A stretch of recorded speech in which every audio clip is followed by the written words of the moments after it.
Unmute yourself.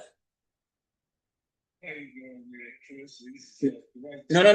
You're on mute. Right now. We're still on the phone. You can hang the phone up. You should be able to unmute yourself. But before you hang the phone up, unmute yourself on your computer. Okay.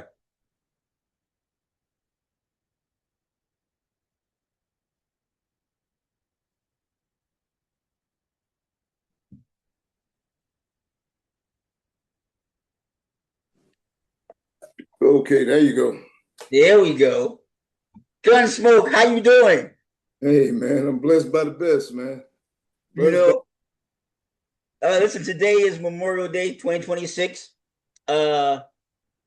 And I wanted to have former City of East Orange, New Jersey Code Enforcement Director Dwight Saunders, aka Gunsmoke, on because you are a U.S. veteran. Yes, that is correct. So tell me about your military service. First, introduce yourself the way you want to introduce yourself, then tell me about your service record.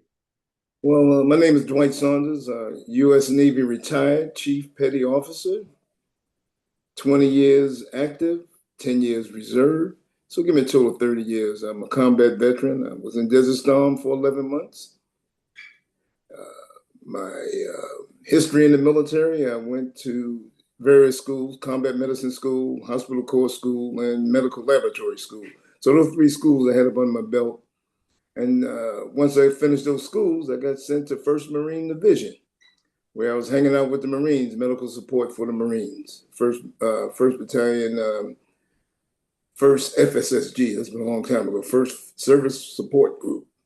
Yeah. And from there, I left there and I went to lab school up in Oakland, California, because I was stationed out at Camp Pendleton, California. Mm-hmm. And I left there after lab school. They sent me to the USS Samuel Gompers, which was a destroyer tender. I spent 9 months on that as the lab tech on the boat. Mm-hmm. Left there after 9 months, and they sent me to Okinawa, Japan, 3rd Marine Division, where I spent a year on Okinawa with 3rd Combat Engineering Battalion. Left there after that year, came back and spent a little time at Lakehurst Naval Air Station Dispensary running the lab there.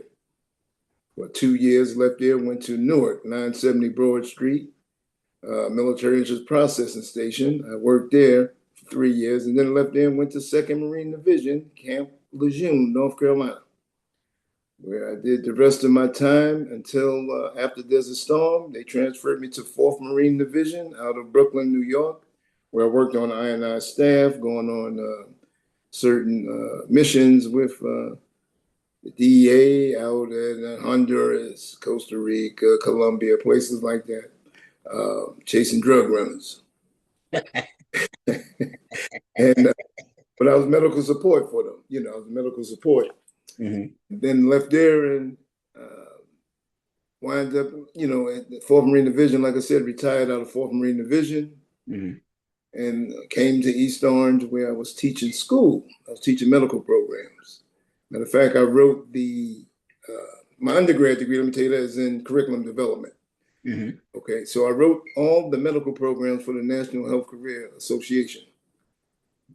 Medical assistant, phlebotomy, EKG, billing code, and pharmacy. And did that for about 4 years, along with teaching free classes in East Orange to the residents. And then they convinced me to run for city council. Mm-hmm. Ran for city council in... What year was that? That was 1998. Okay. When I got elected. I started running in 1997. Got elected to city council. And that was the beginning of my political journey. You went from soldier to politician. How did that feel? We always hear about the difference between soldiers and politicians. Well, let me just say this here. When I got out to service, I worked at the Blood Center of New Jersey in the medical blood banking processing section. And I looked at the community I was living in, and I was living up on Munn at the time, 33 South Munn. Crime in that on that area was off the chain. You know, people was complaining. You know, and I said, well, let me get out and see what I can do. You know, and that's what motivated me really to run. You know, try to bring the community together. You know, and which I did. Them 4 years I did. I said I'd be their voice, represent their will, fulfill their needs and their minds, and I lived to it. And I saw the problems in the fourth ward with the abandoned properties, the drugs and the crime and everything else, you know, that was going on. Mm-hmm. So I decided to, you know, run for office. And at that time, I went to police academy and winded up in federal police department in the Veterans Affairs. And I worked there for 7 years, and then I went to the Department of Defense Police. You know, so I worked in those two agencies as a police officer. Auxiliary police in East Orange. You know, at the time I was, you know, working in the Blood Center of New Jersey. But so I did that, and I wanted to make a difference in my community. So what I did was, when I got elected, I used to have fire department, police department, animal control, public works come out of City Hall with me and go to the teen streets where we cleaned up all those abandoned properties. The garbage back there was almost, it was just horrific. Got them to clean up all that garbage, and I was moving, you know, through the fourth ward just like that. And when I left with all those agencies coming with me. So it was effective, and I was getting calls from people all over the city. Councilman Saunders, can you help me in my ward? And I would go in their ward and I would help them, but I get a lot of flashback from the sitting council people in that ward. I'm saying this is one city. It's not about me. People need help. If they call me, I'm gonna help them. They would get territorial on you, huh? Yeah. I'm smiling because that sounds about right for the East Orange that I knew. The time frame we're talking, you said 1998. That was when Mayor Robert Bowser was still mayor, right? And I remember the council members, some of the council members back then. And because I think I started covering East Orange about maybe 2000, 2001, 2002, I'm not sure. But yes, when I saw up and coming Ted Green, and he was doing something like what you're doing, going around, just helping where it was. And then council members going to me, why are you giving him so much? Why are you giving him coverage? Why are you doing? You know, and I'm sitting there going, wherever I go, he's there. And so that's like with you, wherever you go, wherever people was in need, you would go there. And then people would go, why are you doing that? And that territorial thing, I think that's one of the problems with us. And I mean, Black people, Black Americans descended from the Black Africans who were enslaved, tortured, robbed of their freedom and sent here, you know, didn't come here of their own volition. It's not an immigrant thing. It's something different. But I think among us in our community, especially even when we're in charge, especially, we got this territorial thing, right? We, like you said, you know, don't come on. You came here, you didn't ask. Well, your people asked me to come, right? They should be asking you, because that's really the thing, correct? Absolutely. But, you know, I didn't care about that. You know, it was about the people with me, you know. And when I was in the fourth ward as that councilman, those 12,500 people in that ward I was their leader. I looked at it like a military organization. I said, these are the people that need help, and I'm going to lead them through the fire. You know, and that's what I did, you know, and it got to a point, because I got elected when Bob Bowser got elected. We was on different sides, but, you know, he won the mayoralship, I won the council, you know.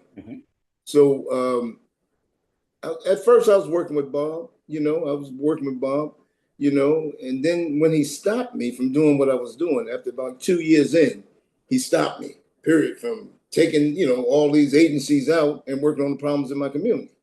So that's and I want to be clear. We talk about separation of powers, what the council can do, because the council, you're a legislator. It's like the Congress in the federal government, and the mayor is like the president, is like the executive branch, right? So the executive branch or the mayor's office controls all those different departments that you were bringing together to take them out there. So if the mayor says don't cooperate with the council, then they can't cooperate because they work for the mayor. Yes.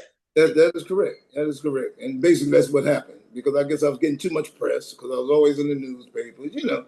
And I guess, you know, maybe I was a threat to them. You know, that's what I think, you know. I was getting too popular too quick, you know. So that was my feeling, And listen, I tend to agree. Once again, to me, that's the territorial thing. That's the political thing, right? Because we talk about politics, and as we just saw with this recent Supreme Court decision about limiting voting rights act, saying you can't use race as a determination when drawing districts. The interesting thing to me about that is that I'm very critical. I believe in, you said you thought of yourself as a leader. I always ask people, what is a leader and what does leadership mean to them? Because I think that lack of good leadership has hurt the Black community for a long, long time.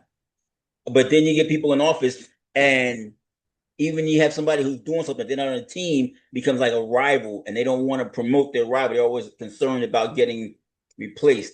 I know a guy in Jersey City. His name is Stan Easton. He's a reporter, crime reporter, very popular. Right? And this is back when Mayor Glenn Cunningham, the first Black mayor got elected. And when he got elected, that was a surprise because nobody was expecting Glenn Cunningham to win, right? A Black dude in Jersey City, in Hudson County. That sounded crazy. Right. And Stan, who knew Mayor Cunningham, because he'll tell you the story, so I'm not putting you on blast, Stan, if you see and hear this, right?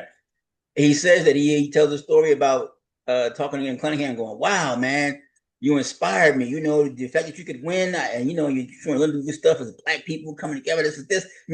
He felt empowered, and he was like, I was thinking about running." And he says that it crushed his heart when Glenn Cunningham said, "If you run, then I'll to you as a threat." And he's going, "What? I thought we was cool. I thought we was on and whatever." And yet he's going, if you jump into the arena to do the good things, to do something good, to help, and to want to get involved and help, that would automatically put him on the side of the enemy. I mean, it seems to me like there's too much of that in our community, and that's one of the things that hampers us. So, these all Black districts, I'm not saying it's a good thing, but we need to check ourselves, especially if we're going to be fighting for the rights. If we're going to get it back and fight to get them back, we need to do things differently going forward. But what do you think about that? The fact that I could have been, and he had supported Cunningham, right? He said he supported him. He had been out there doing everything for him, and then he's a newspaper guy too, crime reporter. And so he was supporting him. And the minute he says, like, well, I'm thinking about running, it was like, oh, you're an enemy now. He's like, you would be my enemy if you ever tried to run for office. Does that sound normal or natural or understandable to you? Well, I think that's normal in politics in East Orange, because if you run against the party, you're an enemy, it's not about leadership, man. Leadership is the vision to the future. We all know that. If you have no leadership, you have no future. But I could talk about the politics in East Orange, because if you run against the party, then you become an enemy. As long as you're with the party, you're the friend. You'll do what the master say do. And I'm not doing what the master say do. I'm gonna be my own man. I'm gonna put on my own pants. That's why when I didn't get reappointed as director, I wasn't mad about that, because I never asked the party for a job like all these other councilmen. So they got a job with the county.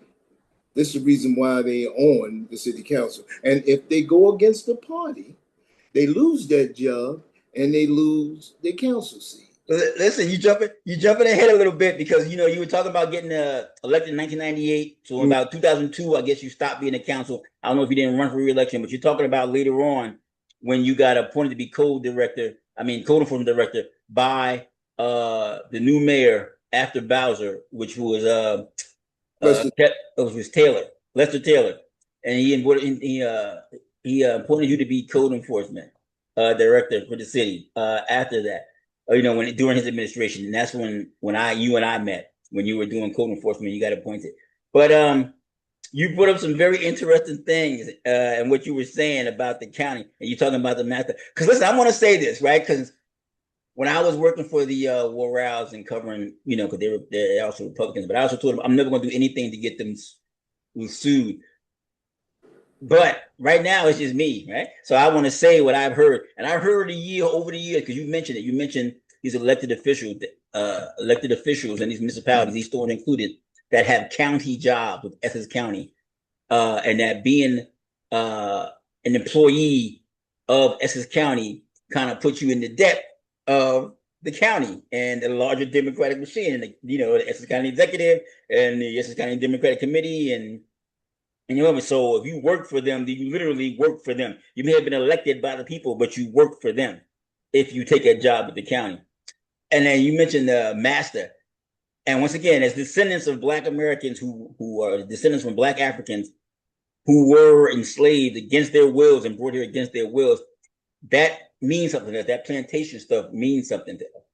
And so I want to say that, and I'm smiling because I want to say what you were talking about. A lot of people in the Black communities I cover, which is Orange, East Orange, Irvington, North, they've always talked about Joe D's plantation, that the county with all these elected officials in these Black communities, Black towns, you know, that have been drawn, not that they've been drawn up, but they have the population. So it's not like the Black towns, Black majority towns have been gerrymandered. They just have the large population that are registered voters and they vote.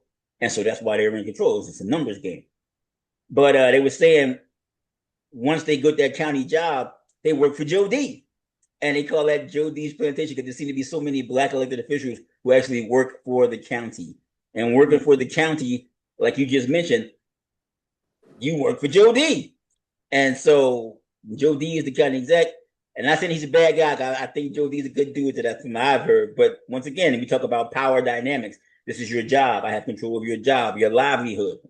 If you go against what we want, I'll take your job from you.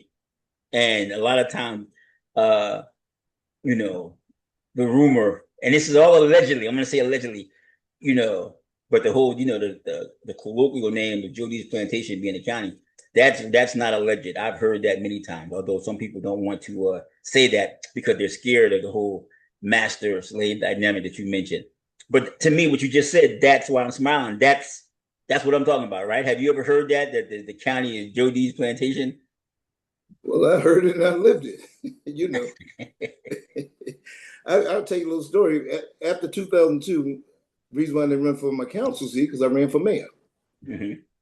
And had a strong campaign going, believe it or not. I mean, really, I had 4 events at the Richfield Regency in Verona and bringing the seniors in, bussing them in, giving my speeches. You know, I was really moving in the polls, you know, and I had my line set up. I was running a Senate candidate all the way down. I ran a full slate. Mm-hmm. Then the county threw some stuff in the game. You know, when it came time to ballot position, you know, we had to draw. So we drew positions. That's fine. I don't care if I was on line Z, as long as me and my team was together. Right. They split my team up on the ballot. So my team of lawyers, we went to court.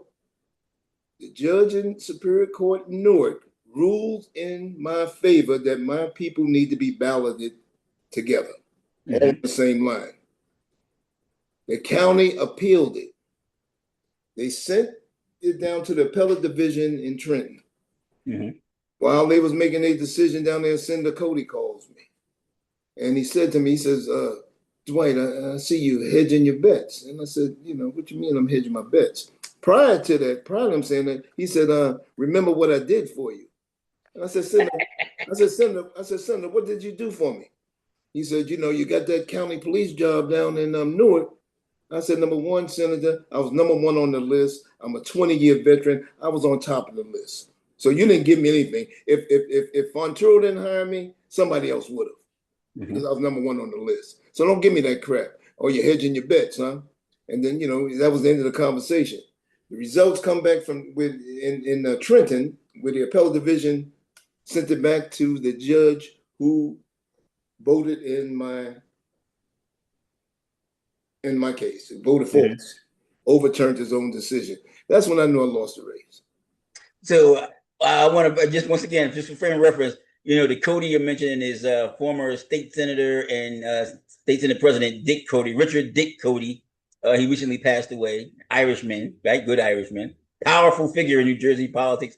I would say state politics and national politics, if you ask me, because you know Jersey is very important. And then you mentioned Cody, and then you also mentioned who's his name? Oh, Fontoura, and that was former Essex County Sheriff Armando Fontoura. You know, for years I thought he was Italian. I didn't realize he was Portuguese, but that makes sense because the Ironbound down there in Newark was a Portuguese stronghold, so that would make sense. That's right. That he would that they would have representation, and that was Armando Fontoura. And you mentioned before that you were under with Frontora, you were doing. I can't remember the name you call it, but but you were doing that, right? Auxiliary, police auxiliary. And I was But doing. I was county police. I was. This is when I was just getting ready to go to the county. I mean, go to the. I went to police academy, but yeah, it was. I was working for the county police in Newark as a recruit. I was a recruit. Oh, okay. Right. All right. And so you experienced it firsthand, the whole political thing, and that's how it goes. He said the judge who who ruled in your favor the first time, after the appeal, they sent it back. He rules against it. And be and I don't know if it's any relation, but the judge's name was Cody. Spelled the same way. Same way. I don't know if there's any relation, but Well, I want you to.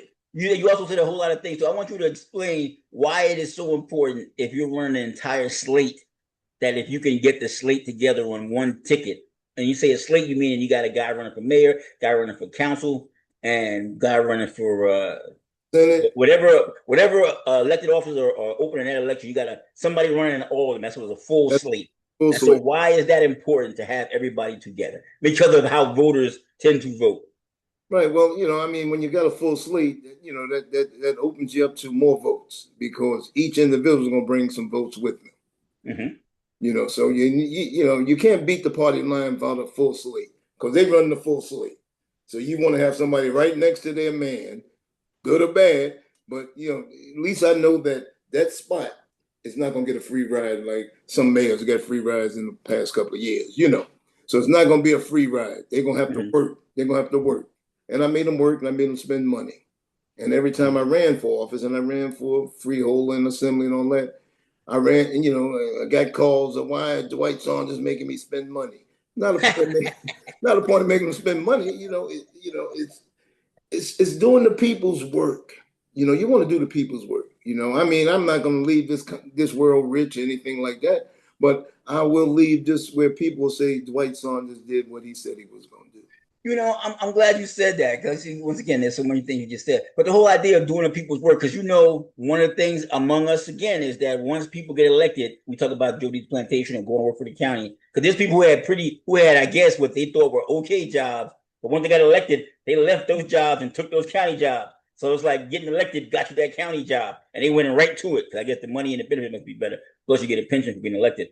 But the whole idea of and in our community, we always hear we only see you guys at election time. But that's because people get elected by voters who want them to do something, but then they get in there and they start doing different things, or they just follow the party line, or because or do things for themselves. And once again, that to me is also one of the things that's being brought up by the Supreme Court case too. Because my thing is, well, these people who are worried about losing their seats and we talking about losing black representation, what were they doing, right?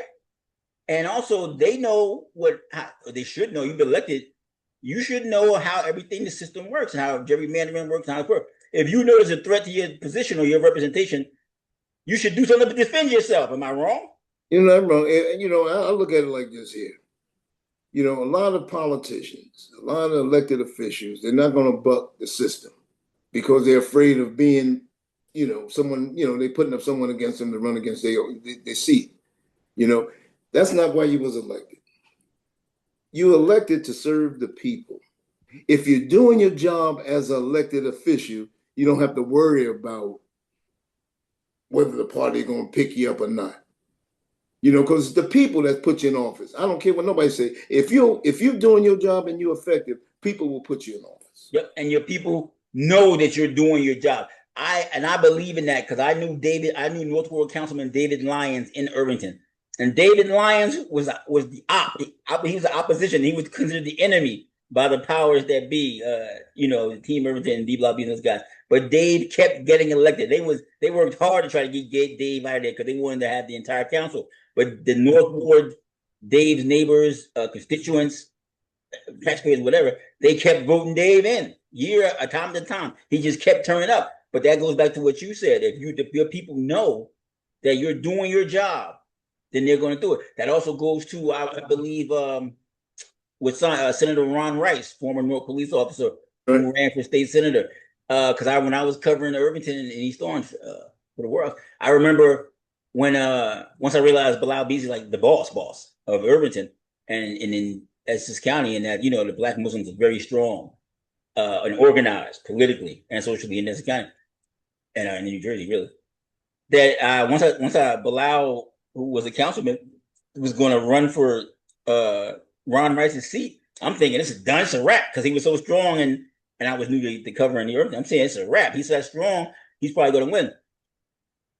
But even though Bilal got the Irvington vote and maybe some of the North vote, all the other areas, Belleville, surrounding towns, the towns where they up here where the white people are, they knew that Ron did his job and they voted for Ron. So even though he had a strong, very strong challenger, he got back in and he kept getting back in because to me, he did his job. And so I tend to agree with you. Yeah. But the problem is we get people who are in there and they don't do their jobs, but then they keep getting reelected again too. Because they're puppets. Because the line controls everything. That's why I'm so glad that when Senator Kim ran, he was able to get the courts to overturn that Line A stuff. Now you have to put, everybody got a position on the same line. If you're running for mayor, all the mayor's there. So if you're running for council, all the council. So it makes it even. You have a chance of winning. But when the party controls everything, you can't win. You can fight hard, but they're not going to allow you to win. Very few people beat the line. In East Orange, Bob Bowser beat the line in East Orange, but it hasn't been nobody else that ever beat the line. That was the interesting thing to me because you two things really. Because first of all, you talked about why it's important to have a line, and just like I say, Joe D's plantation was colloquial, which means people would just word of mouth on the street among people who was involved in politics. Said, "Oh, that's the plan." Joe D's plantation, all the black people, elected officials work there.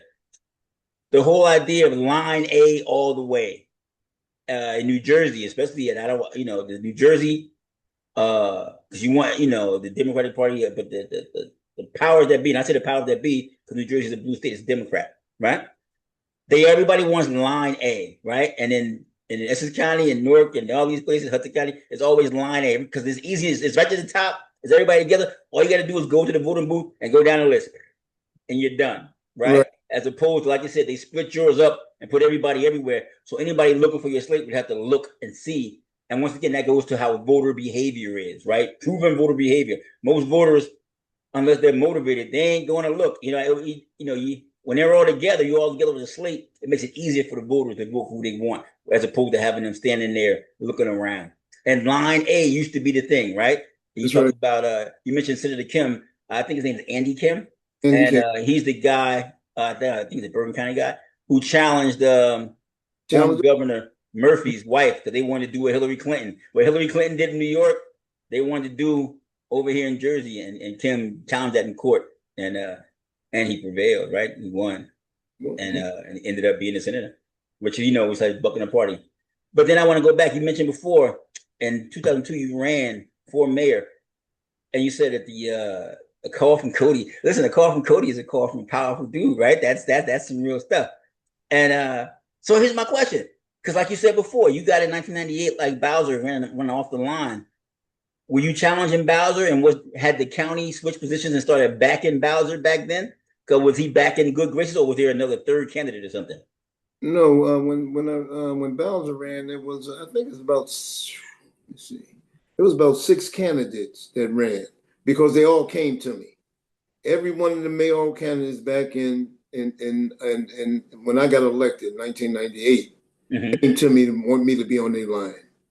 It was Bob Bowser, Yvonne Blake, John, what's his name? The businessman, John. What's it? John Washington. John Washington.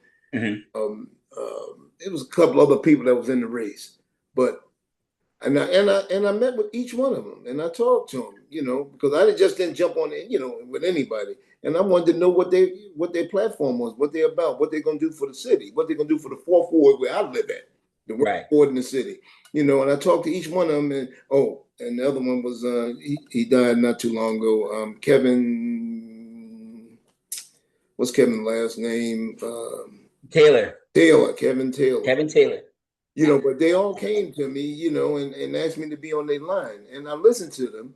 And then, I talked with Sheila Oliver, when she called me in and I had meet with her, she the only one that had a plan, a vision that I believed in that, that could work. And that's why, I ran with her, All right. Oh, she ran for mayor against Bowser? Yeah, she And lost lost? by 52 votes.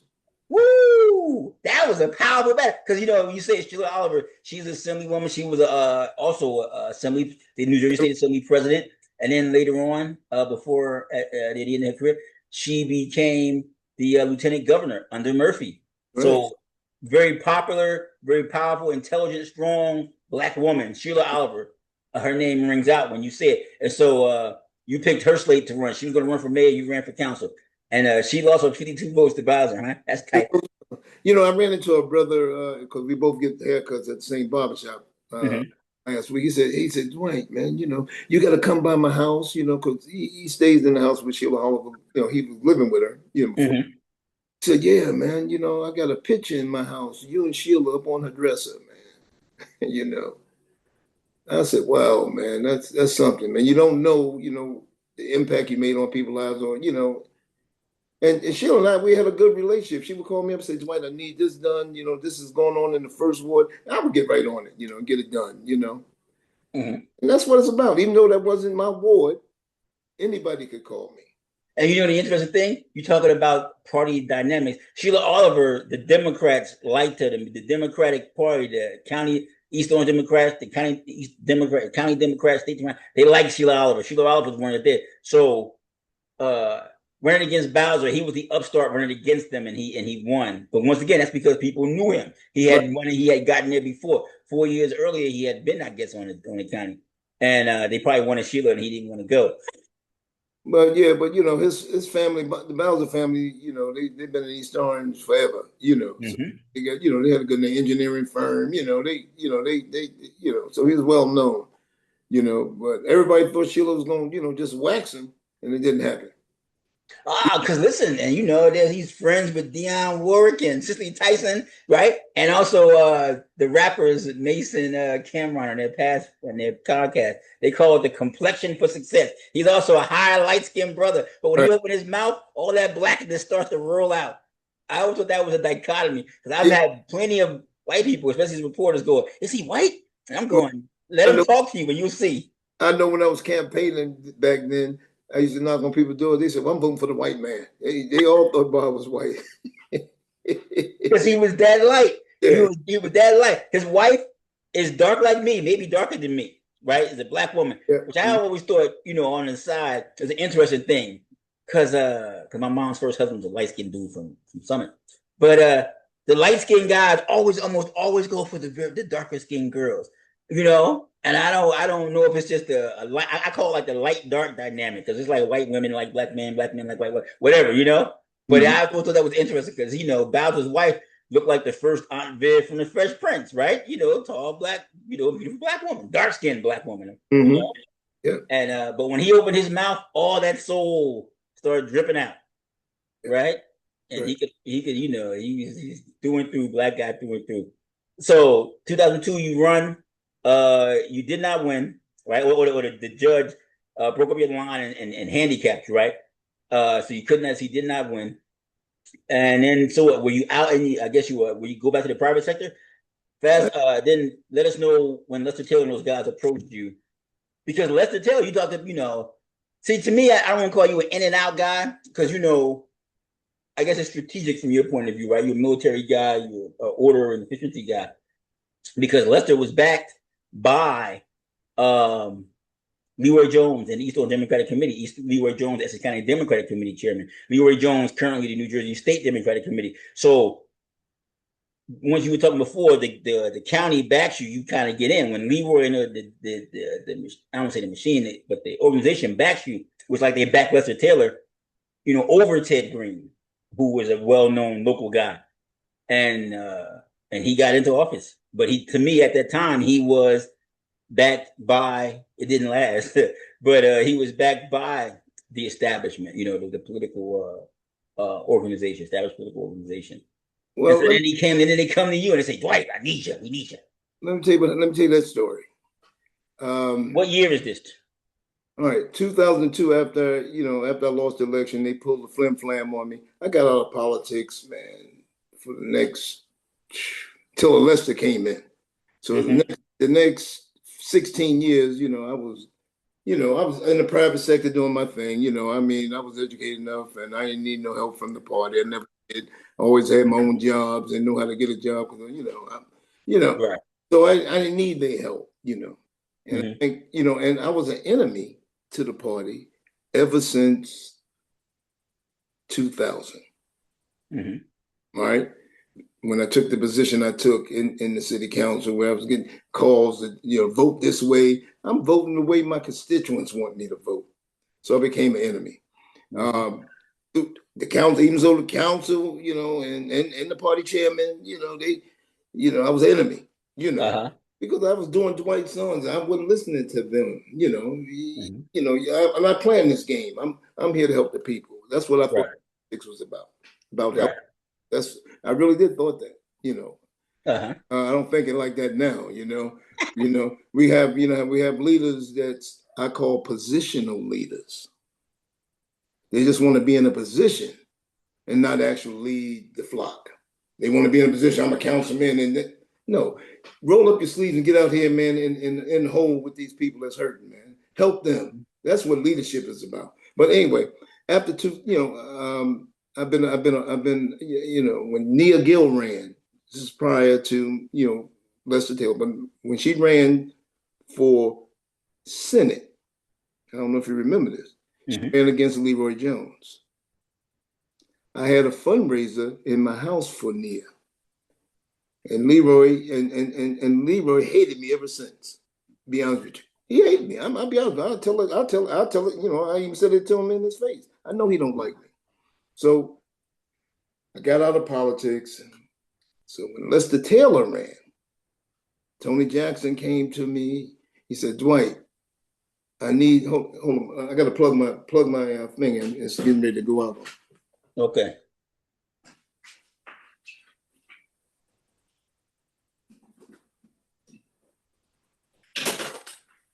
Yeah, so I'll give you a little background while Dwight does his technical maintenance. Lester Taylor was the mayor of East Orange for about 4 years.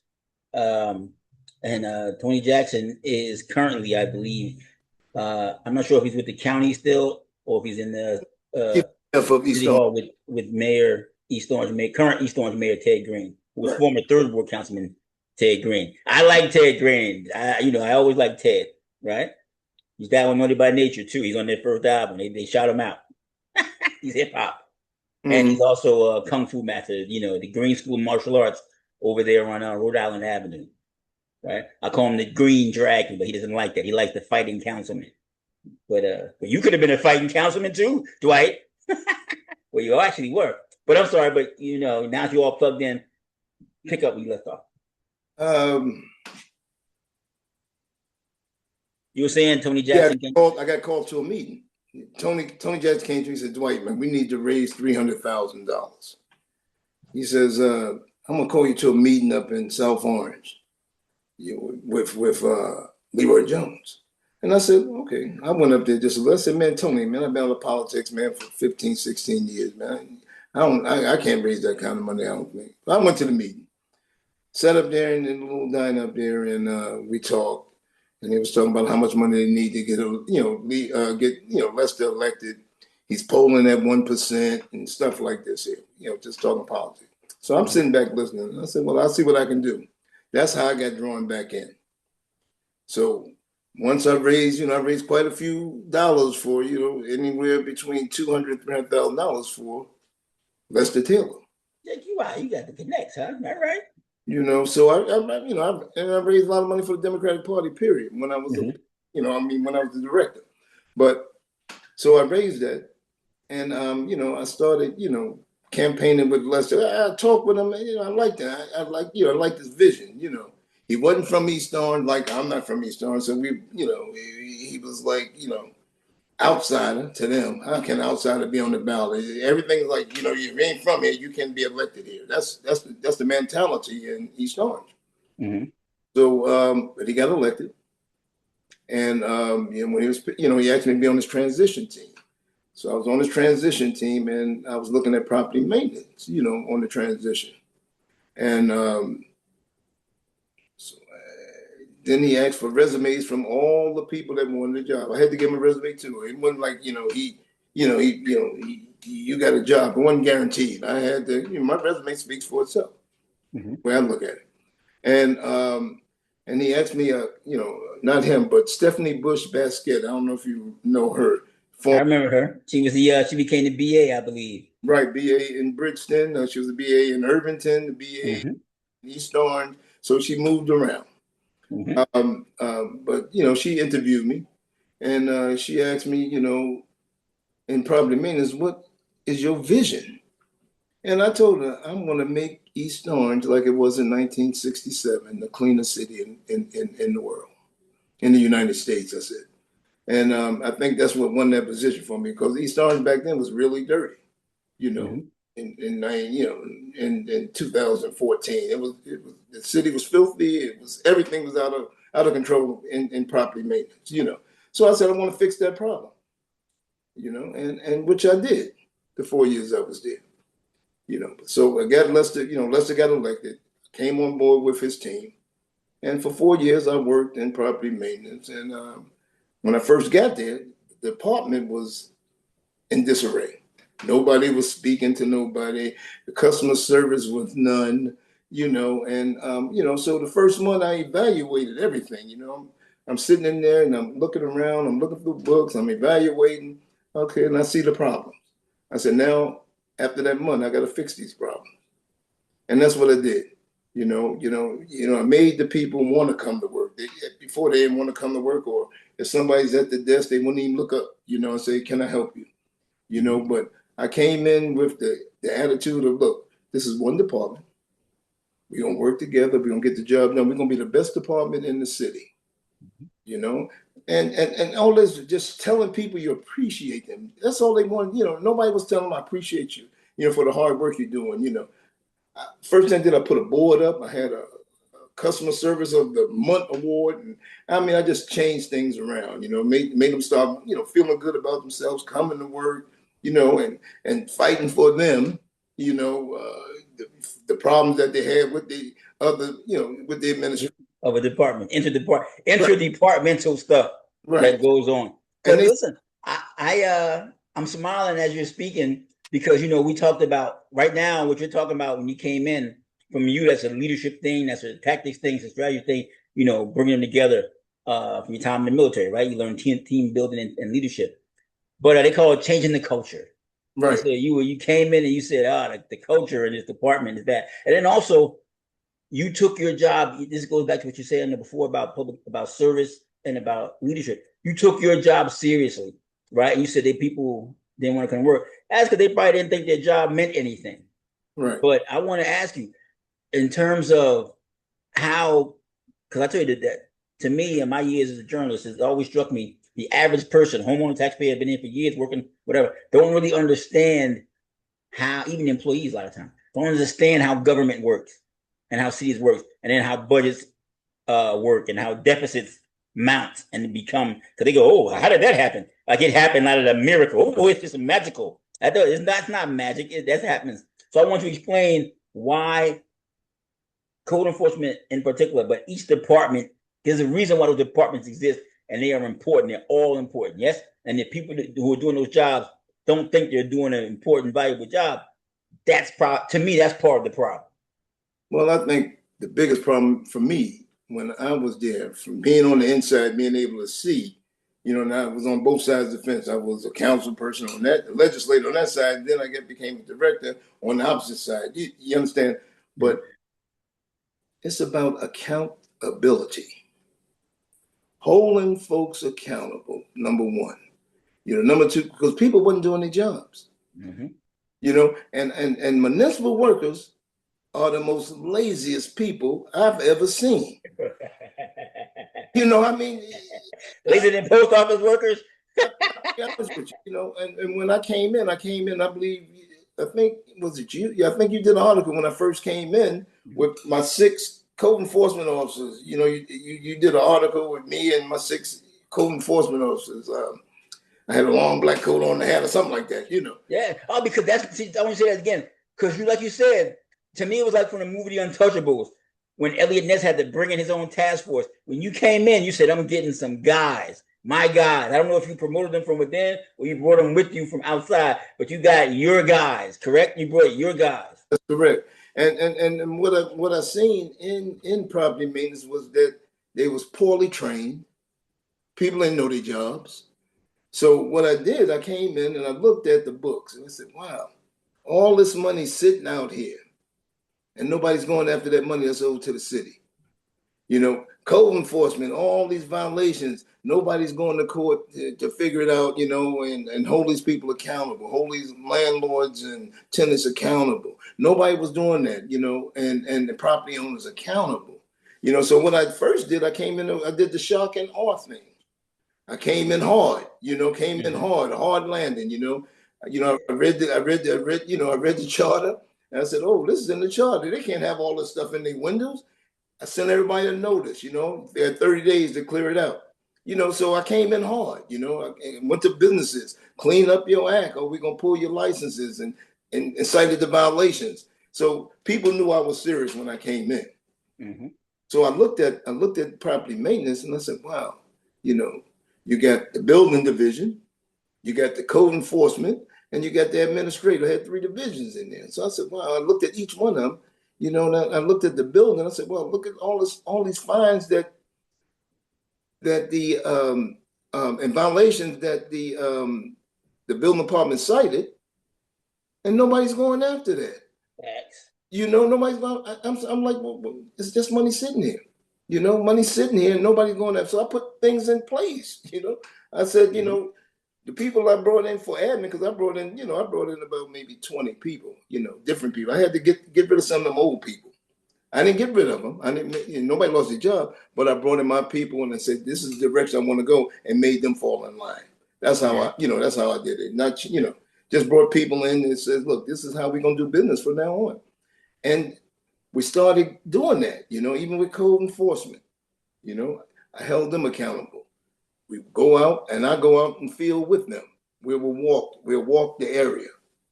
Because, you know, we'll walk the area and look at the violation. If I go out of City Hall and I see a violation, I will call every one of my code enforcement, all 10 of them, to my area where I'm at. And then we will do the whole area that day, do the whole area. Mm-hmm. And I made them start doing their job because they know if I go to an area and I see something, everybody's coming to where I'm at. You know, so I held them accountable. And I want to pause because you're right. If one person is getting away with it, human nature is, well, if he ain't got to do it, well, I got to do it. And so they'll probably all try to do it, right? Because they're going, because people get resentful. Why I got to do what this guy don't got to do, right? So if you catch one, you're going, oh, this will probably be a trend, right? Am I wrong? No, you're not. And one of the things that I did also was with the code enforcement guys was when I got there, they was doing like maybe 4 or 5 inspections a day. Mm-hmm. I had them doing 20 inspections a day, housing inspection, where they go in, you know, C of H's and all that. And they had to do 10 extra inspections, you know, going around the community while they drive and picking up violations. They had to bring in 10 more. So the 20 that they already scheduled to do, I said, I know if you drive from Munn to Central Avenue to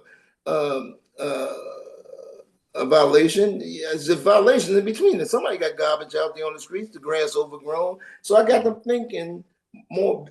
I turned it into a business, to be honest with you.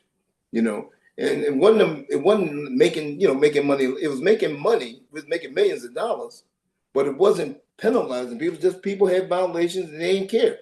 You know, they didn't care, you know, because nobody checked them. And listen, that's the biggest thing to me, the enforcement part of code enforcement. Like you said, what good is making a violation if nobody's going to pay it, right? What good is citing somebody and they go, ain't nobody going to follow up on this. I can get it. I remember you one of the cases where you had to go to court, you know, because people, once again, you came in, it took you for a joke, right? They thought it was the same old, and you had to haul them into court. And then once they get in court, it's actually against their best interest to be in court because they can tack on more and more fines. You start hitting them every day. Every day you're not in compliance, you owe me some more money. Right? As opposed to just doing what you need to do normally, right? Because I mean, it's not like you're asking them to be go above. You're saying this is what it's supposed to be. Just do what you're supposed to do. Like you had to get the employees to do your job. And that's the way, I led, the department. We give you 30 days to fix a violation. 10 days if it's a safety, life safety, you got 3 days to clean it up or whatever. But we gave you time. So that initial notice is not it's just a violation notice. Now the law says you can fine them $1,500 a day every day after the time period. And after you cite them.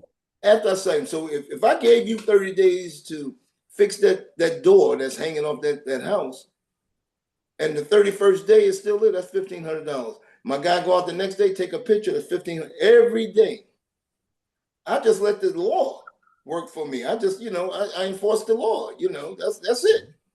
And people started, when they saw I was serious and getting them in court, then they started acting right. They started, fixing up their properties, and I wasn't going out trying to kill them. I'm going out because it's creating unhealthy community. And I want to really be I want to really get on that fact, because a lot of times, the importance of that is, like you say, you go to these communities and they look like that. The lawns are mowed, right? The streets are the paved sidewalk is plowed, not plowed, is shoveled, because if somebody slips on your property, you're culpable. And also the city's going, clean up your stuff. Your lawn should look like this. Your house should look like this. That's all in the law. That's what I mean about people who don't really understand the law, even though they live in it or they buy homes. There's codes, there's municipal codes that say it's supposed to be this high, this long, this way, that way, this is this. And I don't know, because you worked in law enforcement as a cop. But yes, what's the rule? Ignorance of the law is not it doesn't give you permission to break the law or whatever. Even if you don't know it's a law, it's still a law, and you're still subject to it, whether you know it or not, is the point. Yeah. And that's coming from, being able to read, understand what you're reading, and take the politics. See, a lot of problems in our communities, now I could talk the same thing in Irvington, same thing in Newark, same thing in Hillside, same thing in, all these, even though Hillside is in Union County, but all the African American community, let me put it to you this way here. You say black, that African American, I like you say black. Black community, okay. But the problem is that you put people in place that don't have a clue of what to do. And they just want to be, I'm a director, I'm just gonna go on the floor and collect this 100+ salary, and don't make no ends, no, that's not what it's about. Because you're not fixing the problem's still there. And it's gonna stay there until you come in, until you make change. Change, that's what it's about. You come in, and you have to have that fire in you. A lot of people help on these campaigns, and when that person get elected, they bring them on that don't have a clue. They bring them because they buddies. Mm-hmm. I was brought on, nobody knew me. Lester didn't know me. You know what I mean? I sold myself. This is what I'm gonna do for my city I live in. So, but a lot of guys, when they get elected, and they just want that paycheck. They don't want to do the work. Yep. And they feel it can be autopilot. I'll just be up here as a figurehead on top, but I have to do that. And you talked about lazy, but I'll talk about a motivation thing. Because to me, like I said, a lot of times and I want to tell you, how do you motivate people? Because, you're right. If you're a new administration, you come in and you have existing employees, which is once again why this project 2025, Trump and them, they wanted to have a winner take all. Once upon a time, it was winner take all. I get elected, everybody else who's not with us, they got to go. We bring in a whole new regime. But civil service changed that. Civil service says you got a job.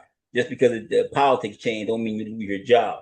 So you got these civil service employees who are long-term city employees protected by civil service, but a new regime comes in, and now you got to win them over to get accomplished due, or you're going to have friction or in the continuation of problems, and they can drag you down. I mean, to me, that's what happened to Barbara Rowan in Hillside. She came in, and Hillside was full of Charlotte those people, right? Charlotte was still here too. Right. And if you can't win them over or get them on side, like you said, unify them and get them motivated, then they'll, next they turn around and and they're protesting outside your house like they did the Barbara one, right? Get you up out, even though you got legitimately elected because you won, right? And so, in terms of motivating those lazy employees you mentioned, how do you do that? What's the best way you think of suggestion? You come in with your vision. I came in with a vision. My vision, and I sat down with all of them, had office meetings, explaining the vision, tell them where I want to go, where we should take this department into this new administration, and let's be the best. Yeah, it's all about communication. It's all about fighting for your people. Let them know that, look, I'm gonna be here for you. I'm gonna be here, and help you, guide you, and fight for you to get more money when it's time to get more money when the budget comes in. But this is what y'all got to do. Y'all got to work. We all got to work, and we got to work as a team cohesively. And they believed in my vision, and my vision was to make East Orange one of the best places in the United States, and they believed in that. But I once read someplace where somebody was going, well, how can somebody who's not notable or has not known, well known or whatever, how can you make a name for yourself? Is this? And one of the suggestions was you find something, even if it's a job that people think is insignificant and frivolous, but you make it into something that's not insignificant and not frivolous, right? It could just be the most inane job or whatever, but it's how you do that job once you get that job that you could actually turn something that everybody thought was nothing into something, and that's a way to stand out and also to get known for things. Because I believe that's a part of a motivation problem too. If people think that what they do doesn't matter one way or another, why work hard, right? It's not going to benefit me. It ain't hurting nobody. I just sit here and drink my coffee, right? That's my personal belief. I mean, what about you? I mean, what do you think about that? The whole idea that if people people believe they're doing something important, they'll try harder. Well, one of the things I believe in myself. Mm-hmm. I know in my mind this is what I want to do. And I had to tell myself, how can I bring all this together? Most of my time was spent out of City Hall. I would go in City Hall after 6, 7 o'clock and do my paperwork and get out of there 10, 10:30, 11 o'clock at night. Because what I did, I was out on the streets with my inspectors. Leading by example? That's right. I was out on the street, and that's how I won them over. They said, man, the director out here, he never seen no, director walking the streets with the, going on, a complaint to a person's house with the code enforcement officer. I was there. I was knocking on people's doors. I was with them. Mm-hmm. So they said, man, this guy really cares about us. That's how I motivated them. I was out there with him. Is that a military thing or just a personal against me? Because I want to tell people, because they're going to probably hear me call you Gunsmoke, but I want to explain where that came from. Because there used to be a TV show, a Western called Gunsmoke. But I call you that because you mentioned when I first met you, got appointed. When you came in, with the black jacket, you had the hat on, your fedora, and the whole vibe was there's a new sheriff in town, right? And and some people would say that, and it's just just talk. But yeah, I got the vibe that it was serious. There's a new sheriff in town, right? His name is Dwight Saunders. Okay, I said, oh, this is like Gunsmoke, right? You walking up in there with your 2 guns on the hip, ready to pop, right, enforce some law. That was my personal impression of you, which is why your nickname to me is always going to be Gunsmoke. Well, I knew when I came in there, I knew in order to change, you have to change people's behavior. You have to change the way they think.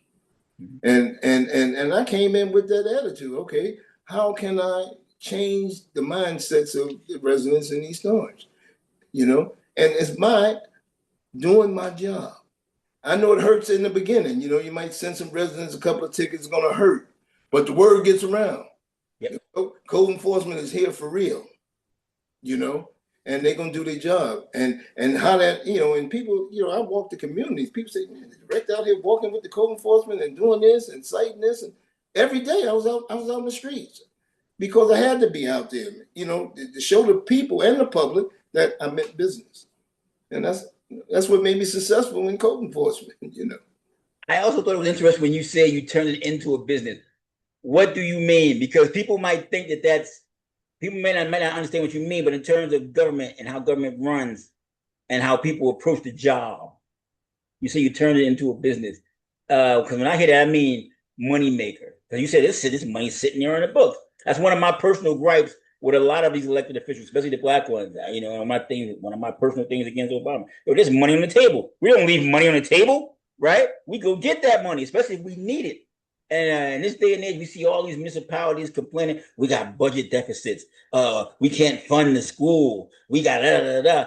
And to me, when I hear that, I think they got code enforcement issues. Mm-hmm. There's money all around. And then also this bad politics of giving out these deals to these developers with 30-year tax abatements where they can collect rents. And these rents are high now, but the city's getting none of that money. That's right. That's so right. I wanted to ask you about that. The whole idea, say you turned it into a business. What do you mean? All right, it's a couple of things. First of all, the money that's sitting there because nobody was doing their job. That's money that's owed to the city. We took over the city, had a $10 million deficit in 2014, $10 million deficit when we took over. So I'm like, how can we cut into this deficit using code enforcement? Especially once I looked at the way they was doing business up there.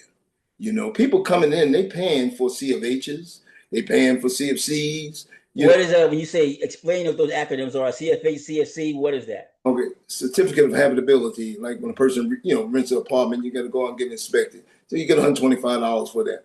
And of course, it's East Orange is a renter haven. So, in the C of O's, certificate of occupancies, and the CFC's continuing certificate of occupancy. So all those are paid. People got to come in and pay for it. If you're buying a house, you got to come and get your CO, and stuff like that, your business, whatever. That is money. Bigger the house, the more money you get. So I was able to speed up that process. When I say speed it up, where it would take a person to get a C of H in 2 weeks, let's get that C of H to that person in 2 days. You understand what I'm saying? So that's bringing money into the house because people got to pay for those services. Yes. Inspectors coming out. And that's how I started cultivating the department. But by holding people accountable, making them do the job. Let's speed up the process. Let's take the politics out of why a person got to wait 30 days to get a CO. Why a person got to wait 2 weeks to get a C of H. Let's give it to them the next day. So I changed the dynamic of the department. You know what I mean? And I want to say, you say you change it, but a lot of times people, and once again, this is why change doesn't happen. People think you can't do what you actually can do if that's what you want to do. So you say you came in and changed it, and they'll say like, oh, you can't do that. That's not how it works. But apparently you could do it. So was there some big change, or like you said, 2 weeks and arbitrary? Why could they go from 2 weeks to 2 days? Did you have to put in forms and requisites, or hold street protests? Once you put the paperwork, once they fill out the application, they could submit it that day and get that C of H. I don't see why they couldn't get it in 1 day. You understand? We had 8 secretaries in the back office. They're doing, putting the stuff in. Let's run this like a business. Let's get, it's about customer service. If you got a happy customer, they're gonna keep coming back. Yep. You understand? So I was big on customer service. Big on customer service. We got to, I put out created a form where the customer could, fill out how was the service here. So people know they was being evaluated now, because I had it right there on the desk when they come in. I changed the culture. You have to change the culture, especially when a culture like East Orange, where people just come to work, sit at the desk, don't do anything, do bare minimum. I made them step up. I made them start competing against one another. They get their pitch up on the board, get that recognition. I created a big board. You know what I mean? And they was competing to get their name being the customer service person of the month. Of course, I would have a little party every month, not a party, but bring some food in. Oh, this is the new customer service of the month. So camaraderie, I brought them together. You know what I mean? So you got to do creative things like that to bring people together. I call that esprit de corps. Yes. Go back to your military stuff. Right, that's right. That's right. Once again, make people feel valuable, and what they're doing is valuable. What the job you're doing is valuable. Their job was very important. We had the most important job in the city. Yeah, was you getting that money, right? The department that was bringing in the funds. Yes. So, and I made them see that. And they said, wow, man, we got a director that really, really looking out for us, one of them have a birthday, I'll buy food, have a birthday party. We have a little quick birthday party for lunch for them, you know, stuff like that. You bring them together, you bring people together, and they'll be effective for you. See, and I'm glad once again that's why I brought you on. I wanted to talk about this because, like I said, when I hear all of these budget issues and budget gaps and deficits, the average person will always think it's just government waste. Or they're just wasting it, or it's either waste or corruption, or they're just kicking it back, giving it to their friends. It's hopeless. There's nothing you can do about it. That's just how it is. A lot of times, as you notice, it's just mismanagement. And it's not, once again, not doing your job. Right? Failed leadership. That's what I call it. Failed leadership. You know what I mean? It's not that, you know, when we turned the city over in 20,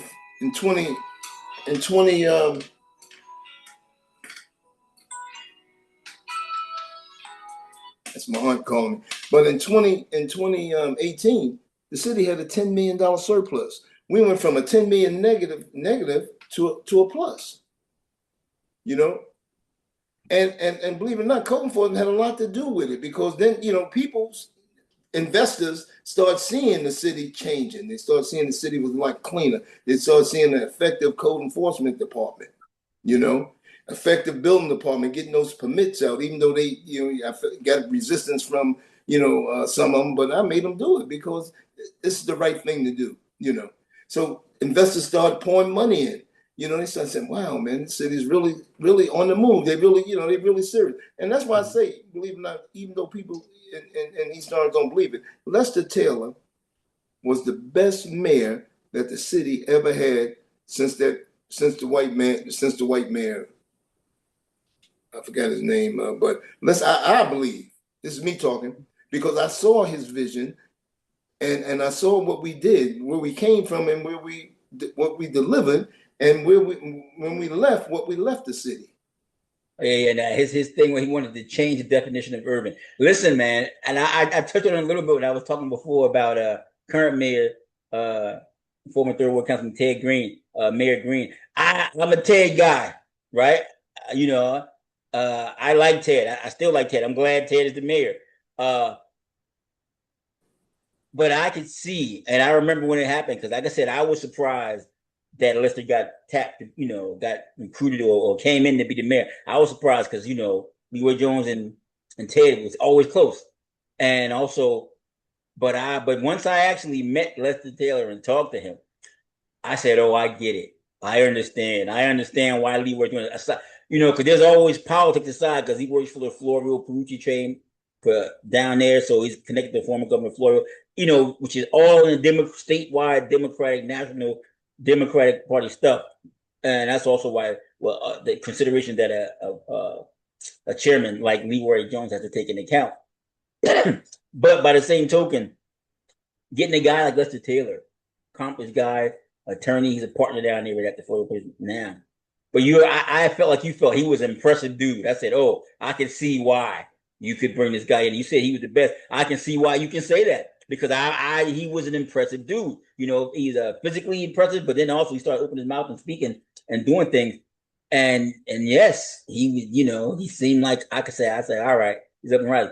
The only mistake was he brushed up against Leroy. He brushed up against that machine. Once the machine makes you, they can also break you, right? People talk about getting canceled. You're gonna get canceled because they made you in the first place. Glad you brought that up. I know, because Lester and I was very close.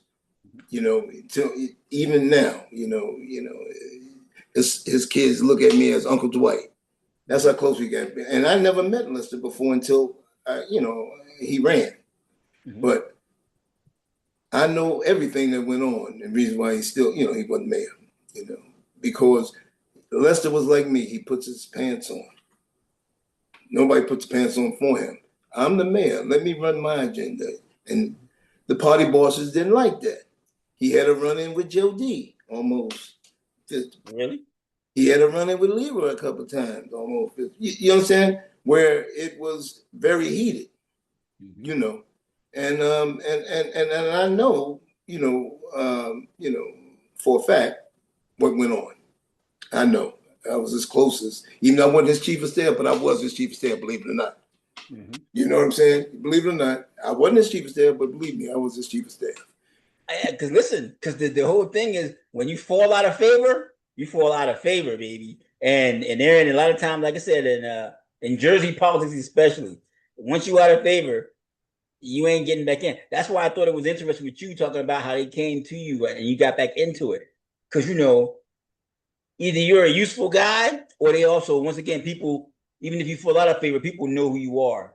And then you also, and you, not I don't say your friends, but the people who know who you are, what you bring to the table, they ain't gonna, you know, they ain't gonna, especially if they need it or want it, right? What you can do for them, they ain't gonna, whatever. They just want to do it on their terms.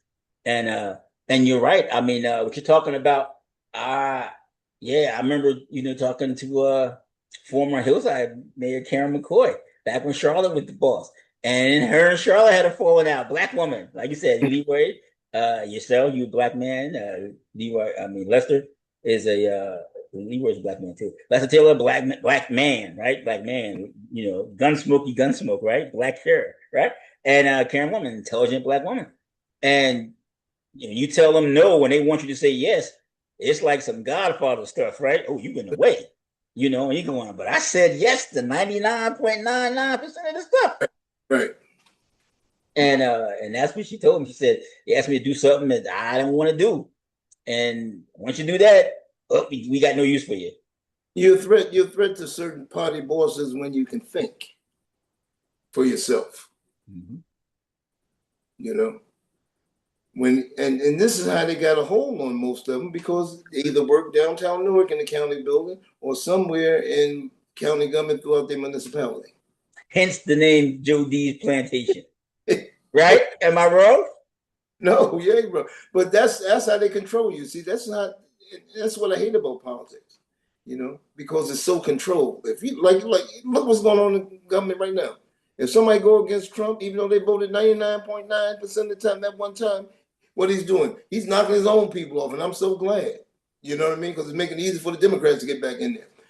So this is what the way politics works, and it sucks. I tell you, it really sucks, man. I mean, I'd rather be on the outside of politics to make things happen because I'm helping more people. Well, let me ask you a question. You mentioned before about business and then about politics. And, they was always touting Trump, always business and the businessman. In business, allegedly, in American business, it's about getting results, right? So if you got somebody and it's ineffective or it's not producing, you got to get rid of them, right? They're on a chopping block. What? You're not, you got to go, right? Because that's how business works. Whereas politics and the public stuff, you're saying is starting to mirror that a little bit, right? That if you don't want to go. But then as in terms of leadership, what's the value in the lesson or I guess scaring the rest of the people into line when they see you get rid of somebody else or they see somebody, they go, oh, I don't want that to happen to me. I better fall in line and do what's they right. I mean, is there value in that too, or is that just a style of leadership? There is some value. It all depends on what you're trying to accomplish. For instance, when I was in property maintenance, I had a couple of senior inspectors that's been there that wasn't doing anything. So what I do, I didn't take their job away. I just took that title from them and moved a younger person up in that title. I did it to one person there, and he was a senior code enforcement inspector, thought he was almighty.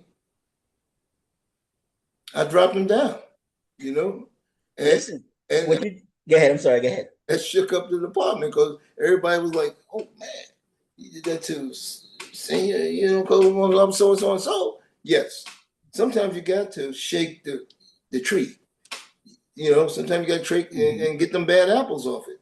He wasn't productive. He wasn't doing his job. He wasn't leading the younger folks. Younger code enforcement officers. He was, come to work when he wanted to come to work. All that became a no-no with me. And that's how I turned them inspectors around, them senior ones that's been there. I didn't go in there taking nobody's job, even though I was told, that's nothing. I was told, get rid of this one, get rid of that one. I ain't gonna say names, but they were senior people. And so I get rid of them, I'm messing myself up. This is what I told you. When the man came to me and said, get rid of Mark Bonner, get rid of George Britt. Those are the two guys that got all the knowledge. Why am I getting rid of knowledge until I can capture some of that knowledge? Facts. You know what I mean? Facts. And a lot of times when people get elected and they bring people in and they say, well, get rid of this one and this one, you letting all your talent and the knowledge walk out the door. I wasn't going to do that. And I said no. I kept them the whole time I was there. And I promoted them. You know what I mean? Because they was valuable to me. Mm-hmm. You know, they helped me learn that. Because I didn't know anything about property, man. To be honest, I had to learn it. It's a learning curve and everything. But I looked at those that was workers, those that had the knowledge, and I brought them into my team, and I formed my administrative team in that office. And this is how we're gonna conduct business. We have our weekly meetings and we'll talk about things, bringing them together, man. And look, y'all run the department. This is your department. You got George, you got admin, Mark, you got code enforcement, you know, Bayshu, you got the building side. And we would talk. And I said, look, we got to become one. We got to become one. And this is the vision. And that's how, you know, we did it, you know, and everybody was happy. Everybody was happy, you know. Everyone was happy, man. So that's what made me effective. And then I was able to do my job being out with, because I wanted to be out there in the streets with the guys, because I know the problems. I knew everything about the streets and what violation was, and I knew what the law was because I read the charter. Mm-hmm. This is in the charter, you know. This is how we're gonna conduct business, and that's the way you do it. How would you describe your leadership style? Like I said, to me, we always hear about, and also once again, you have a military background. We hear about the generals who are out there in the front lines, as opposed to the generals who's back there in the rear. You know, and how generally speaking, you always hear, "Oh, the soldiers respect the guys who are out front with them." You know, as opposed to the ones who are out, in the back. I mean, but how would you describe your leadership style?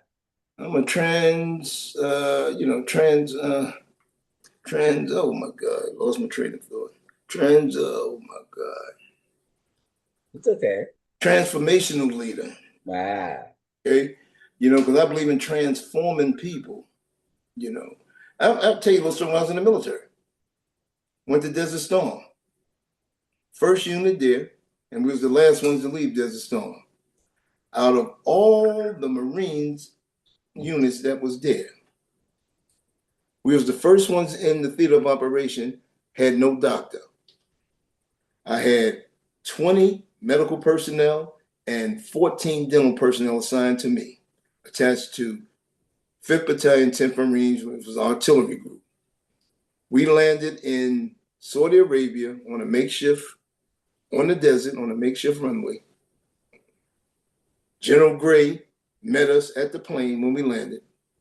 And he said, no one's going home until I tell you we're going home. Gave us our orders, gave us our ammunition, gave us, we had our weapons, and pushed us right into Kuwait, where we pushed the Iraqis out. We shoot our weapon system, they shoot theirs, fighting back and forth. People don't know the war. It was only 3 days, but the war was 11 months. It was 11 months fighting. 11 months. Yes, in terms of skirmishing and laying the groundwork for the big push. We always hear about D-Day, but like the actual invasion. But like you said, there was a lot of build up to that. Right. And there was people drop behind lines to do, commando work and all types of things, and all the fighting in North Africa and Italy that built up to that invasion. So that's what you're talking about. When, like I said, war is not just that one. A lot of times we think about it as the big battles, but there's lots of little smaller battles that lead up. Right, and how I made chief petty officer in Desert Storm when my uniform changed to the whites and the khakis and officer and a gentleman type thing. I wish you could see. I wish you had it on, because I got a picture of you. I got to look. I should have had it for today. But I was in rush. I took a view at the East Orange Parade when you were out there in your white uniform, right? Like Tom Cruise was in A Few Good Gentlemen. That pretty white uniform, right? That you had. Maintain it. I have to maintain it the rest of my life. People say, man, every year, no, the same uniform, man. Same uniform. I got all my uniforms because I got to maintain them. The government is paying me. But yeah, what I was saying about Desert Storm was that every other unit had a doctor. But I had all junior medical personnel, E4s and below. Mm-hmm. I trained them guys so well that when we got to the theater operation, when stuff went down, we had to medevac a Marine out or whatever, they knew their job. And we all got accommodation medals for my medical folks got accommodation medals for what we did in the storm. Really? Yeah. That's pretty good. You know, See, I believe in that. You mentioned before, because and that's one of my things. Do your job, whatever your job is. Do your job. Don't be extra. Don't get the extra stuff. The better stuff. Just do what the job description and title says to do. Because I come from a sports background. The whole thing is I do my job, you do your job, we all win. And to me, that's like military too, right? Do your job to the best of your ability. It also goes back to Dr. Martin Luther King, right? It says, be the best that you can be the best that you can actually be. The Army says, be all that you can be. We used to say that. But I mean, Dr. King was like, be the best that you can do. You do the job, you do the best that you can do. Yes, am I wrong? Or was that? You're right. You're right. And that's one of my idols. I'm glad you brought up Dr. Martin Luther King because, I mean, he's one of the people that I really believe in. I read a lot of his stuff.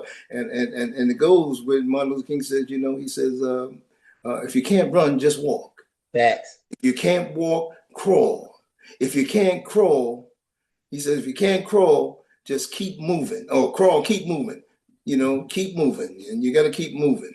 And Martin, I live by that. I believe, I used to do his speech every year. I have a dream speech, I still remember a lot of it right now, so it's, and I think that's what made me so effective in the military. I was a third class petty officer, made second class, and I went to the master chief. I said, Master Chief, I want my own battalion. And they used to call me Sandy in the military because my hair was sandy color. Mm-hmm. And Sandy, you're going to Okinawa. 6 months. Shipped me. I was with 2nd Marine Division. Sent me over to Okinawa 6 months. I came back, right? Put me back in my battalion, and I came to him 6 months and says, Master Chief, I'm ready for my, own battalion. Okay, Sandy. Okinawa, 6 months. Right? 3 times he didn't send me in. I made first class. I went to him and said, Master Chief, I'm ready for my, my own battalion. Okay, Sandy. Okinawa, 6 months. Over there again in Japan, 6 months. Came back. When I came back, he said, okay, Sandy, you can have 5th Battalion, 10th Marines. But I had always asked for that, always my military career, even when I was an E1, I always asked for more responsibility. I was an E1 and they was like, okay, you gotta, mop and buff floors. Give me a couple of guys, sir. I'll get it done. That's the way I was my whole career. So I was able to move up. And when I made chief, it was only 2 people that made chief when I made it, me and Purdy. And we both was black, junior first classes. Junior first classes that made it out of about 1,500 white first classes that were senior to us. Because we both had our own battalion as first class. We both asked, the rest of them wanted, work for a chief. I wanted to be the chief. Is there a difference? You said the rest of them wanted to work for the chief and you wanted to be the chief. I like that. It made me laugh because I've always felt like the only way I would go to the military is if I could be an officer, right? Because I want to be in the command position, right? Have my fate in my own hands type deal. And so, like you said, you want to be the one setting the tone and leading the way. Right. So I worked toward that. I always wanted to be in charge. Mm-hmm. That's my mentality. Yes. Listen, that's why I called you Gunsmoke. Like I said, you just projected that, and it really did feel like there's a new sheriff in town. And then you came in and you with guns blazing, or I guess with codes blazing. And like I said, I want to get to that. Like I said, I see now. I want to play you a couple of clips because, like I said, when I hear these municipalities talk about deficits, barring theft, graft, and corruption, to me, I'm sitting there going, y'all are just not collecting your money. Because I remember covering Elizabeth and then covering East Thorne. East Thorne, they had water department problems. But the utilities, parking authorities, those like cash cows, right? The water, especially the water utility, right? And Elizabeth, the parking authority, they always had a surplus of money, right? There's always had a fund, and that helps the mayors or the executive branch when they need to dip into, they need to find some funds to do some stuff or to bridge some gaps. When you've got this excess of revenue generated by utilities, code enforcement, or whatever, then you can do that. But you got to run effective. You said turn it into a business. And I say, yes, a business, but also you made it efficient and effective, right? This is what we're doing. We're going to do what we're supposed to be doing. And by doing what we're supposed to be doing, not exceeding the law, not breaking the law, not, grab the theft, just doing what we're supposed to do effectively and efficiently, right? With a plan behind it, then we could do what we're supposed to do. Because that's why I don't understand how these municipalities can't find money. When they've got developers building multi-million-dollar things and renting out rent for the people paying $5,000 a month in rent in these places, and you can tell me you can't, you're not getting a piece of that somewhere? That's crazy to me. But that's why they've got these budget shortfalls, right? And also when I hear these boards of education talking about we gotta lay off teachers in schools because we don't have enough funding. What that tells me is you can't get your school budget passed. That nobody wants to vote for your school levy, right? Mm-hmm. Because to me, that goes back to code enforcement too, and goes back to leadership. What are you guys not doing that your voters don't want to pay? And a lot of times it's the seniors, because seniors go, my kids are not in that school. Why am I paying extra for it? But you got to, make them see the value of it, correct? And leadership in that term. So I want to play these clips, right? So I'm going to share my screen, these clips from Instagram, because it seems as if in Jersey City, there's a $250 million, the new mayor comes in and says there's a $255 million budget deficit. And you going, you was a councilman, how the heck I got a $255 million deficit? And they want the state to step in and give them some extra aid to do it. There's another clip of in East Orange, where they announced, I guess, Mayor Green has announced a crackdown on additional units. People, basement apartments. Yeah, basement apartments. And in Newark, Raga talking about code enforcement, right? Seeing like he's saying what you want to say. I want to let you see these things and then get your opinion on them. So hold on, let me share my screen. Huh? Get this on and go over here. Let me hit share. And then where is it? It's right here. And share. And I'm gonna play these clips. All right. And I want you to tell me what you think. This first one, that's the mayor of that's Jersey City. Hold up, we don't want that. Hold on.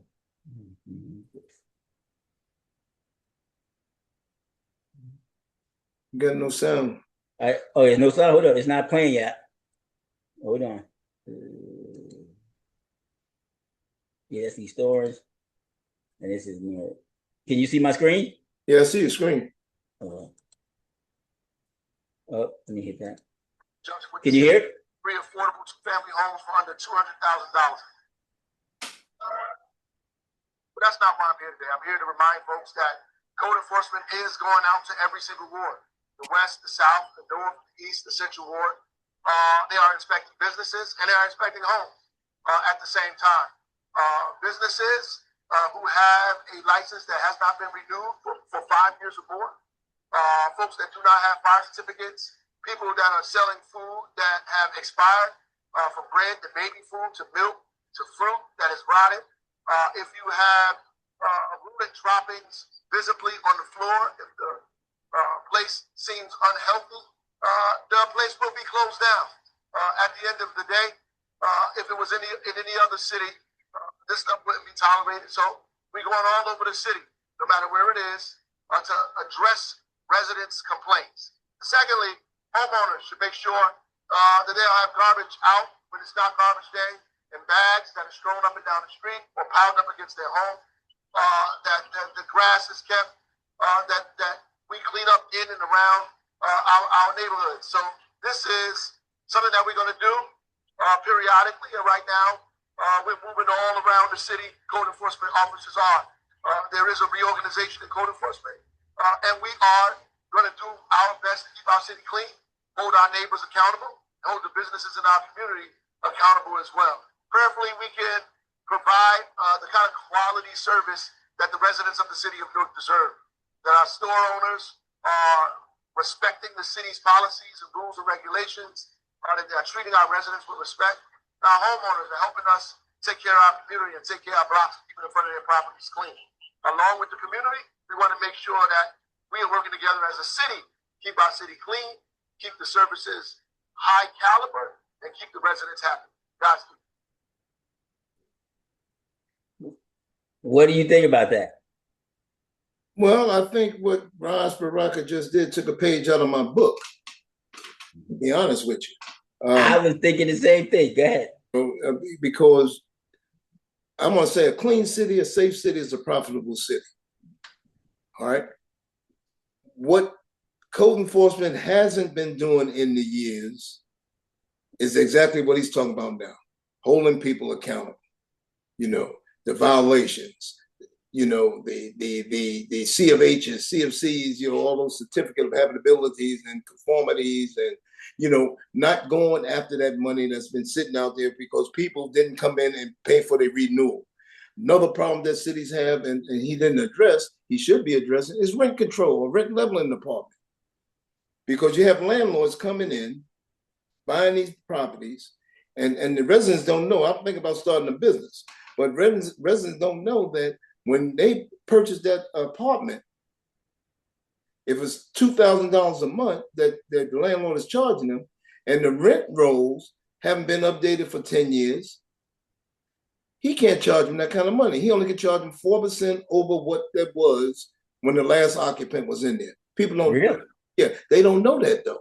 And see, I've been, being when I started the rent leveling department, effective rent leveling department, I brought in a lot of money in rent leveling because they have to register those apartments. The owner pay the city X amount of dollars to register that apartment. Rent rolls, called the rent rolls. So nobody is doing their job, So there is a way to collect some money from these developments that have all these tax abatements in place. There is a way to get some money, some revenue out of there. That's right. See, that's why I brought you on, Gunsmoke, because it's like you said, it seems like people don't know, or they're just not doing it, or because I'm sitting there going, how they sit there? It's like tax free. Don't every department in property maintenance has a money making by law fees that have to be paid by owners of properties or apartments or any 3-family above that you're renting, any rental apartment. They have to register with the city. That's an annual registration. It's called a rent leveling department. So I looked at that. They wouldn't bring no money in. Every department that wasn't bringing money in went to a positive. That's how, Lester doing his speeches always talked about code enforcement, property maintenance, bringing in $3 million, bringing in this, because I just made people look. The money's here. Why we ain't, why we not enforcing these landlords to come in here and pay these rent bills? We got all these apartments. That's money sitting out there. You talking about get a $10 million deficit? Let's move to the positive, toward the positive, and that's how I ran it. And I looked at the building division. Same thing with their fines. With their C of O's and all that. Made money because now they're issuing those certificates on time, calling the owners in to pay that money. And that's what it's all about. Then of course code enforcement, the fines for the violation that you gave them 10 days, 30 days, 15 days, whatever amount of time you gave them, they didn't do it. And that brings them in. These landlords, they're like, city ain't gonna do nothing. Yeah, I don't want to laugh, but yes, but that seems to be the attitude. Unless you make them do it, they ain't gonna do it. But that's human nature, right? I kept them in court though, and once I started hitting them in their pocket, that changes behavior. Yes. They start fixing up their property. They start, they leave the garbage cans out.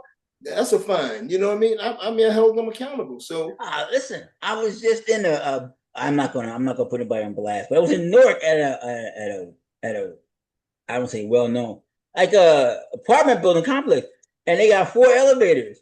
And I went and in there, only one elevator was working. And I'm sitting there going, and I'm talking to one of the guys who people who live there, and he's like, yeah, there's a lot of things wrong, or a lot of things not working here. And I'm sitting here going, well, you live here. Why don't you speak up? But even then, you got to report somebody or retort to somebody because that's a code violation. You got elevators that don't work. Something's wrong. Right. Am I wrong? Am I? No, you're right, man. You're right. Code enforcement is not effective in these towns. That's the reason why. And I think it's because of lack of training and lack of caring. Yeah, I mean, but I think it's also the mindset, like you said, you got to go after that. And like I said, unless the residents living there, because people get used to stuff, right? And that to me is a mentality, the mindset too. You get used to it and say, it's just I know it don't have to be that way. No one You got like to make some noise, right? Not okay, noise, but right. But do if what you you got to look do. at the people mindset, you're right. If you look at these elected officials getting elected, when a mayor in a town can get elected with 5,000 votes, a councilman can get or a councilwoman can get elected with 600 votes. That goes to show you that it very, people don't, they're like, they ain't gonna do nothing. So why should I vote? Yep. You know what I mean? So it's the same thing. Listen, that to me also is one of the reasons why we talk about the Supreme Court decision about voting rights. That's what it is. A lot of these, these black areas, yeah, you look at the voter turnout, you go, well, and this is, I want to bring you back on again, but we'll talk about this because to me, it seems like the Democrats don't understand what they're up against. And when I see that, I mean, Hillary Clinton once said a vast right-wing conspiracy, right? And whether you're Republican, Democrat, but she's right. Because, I mean, they're working 24/7 around the clock. It's like cops and robbers. Robbers, they do a crime, they want to sit back and enjoy it. But those cops are working around the clock to come get you, right? They ain't sleeping, even though you are. I want to play you this other clip. Hold on, let me share this and share this other clip. But yeah, but you know what I'm saying? It's just, I got 4 elevators and we got to sit there at this one elevator go, that's crazy, right? But people accept that and that's what you get, But right? understand that code enforcement changes behavior. Yes. Code enforcement is effective, man. It's an effective tool, man, in government. I believe it is as well. Hold on, let me minimize this. I can get to this. And then this one here is this is East Orange. I came across this.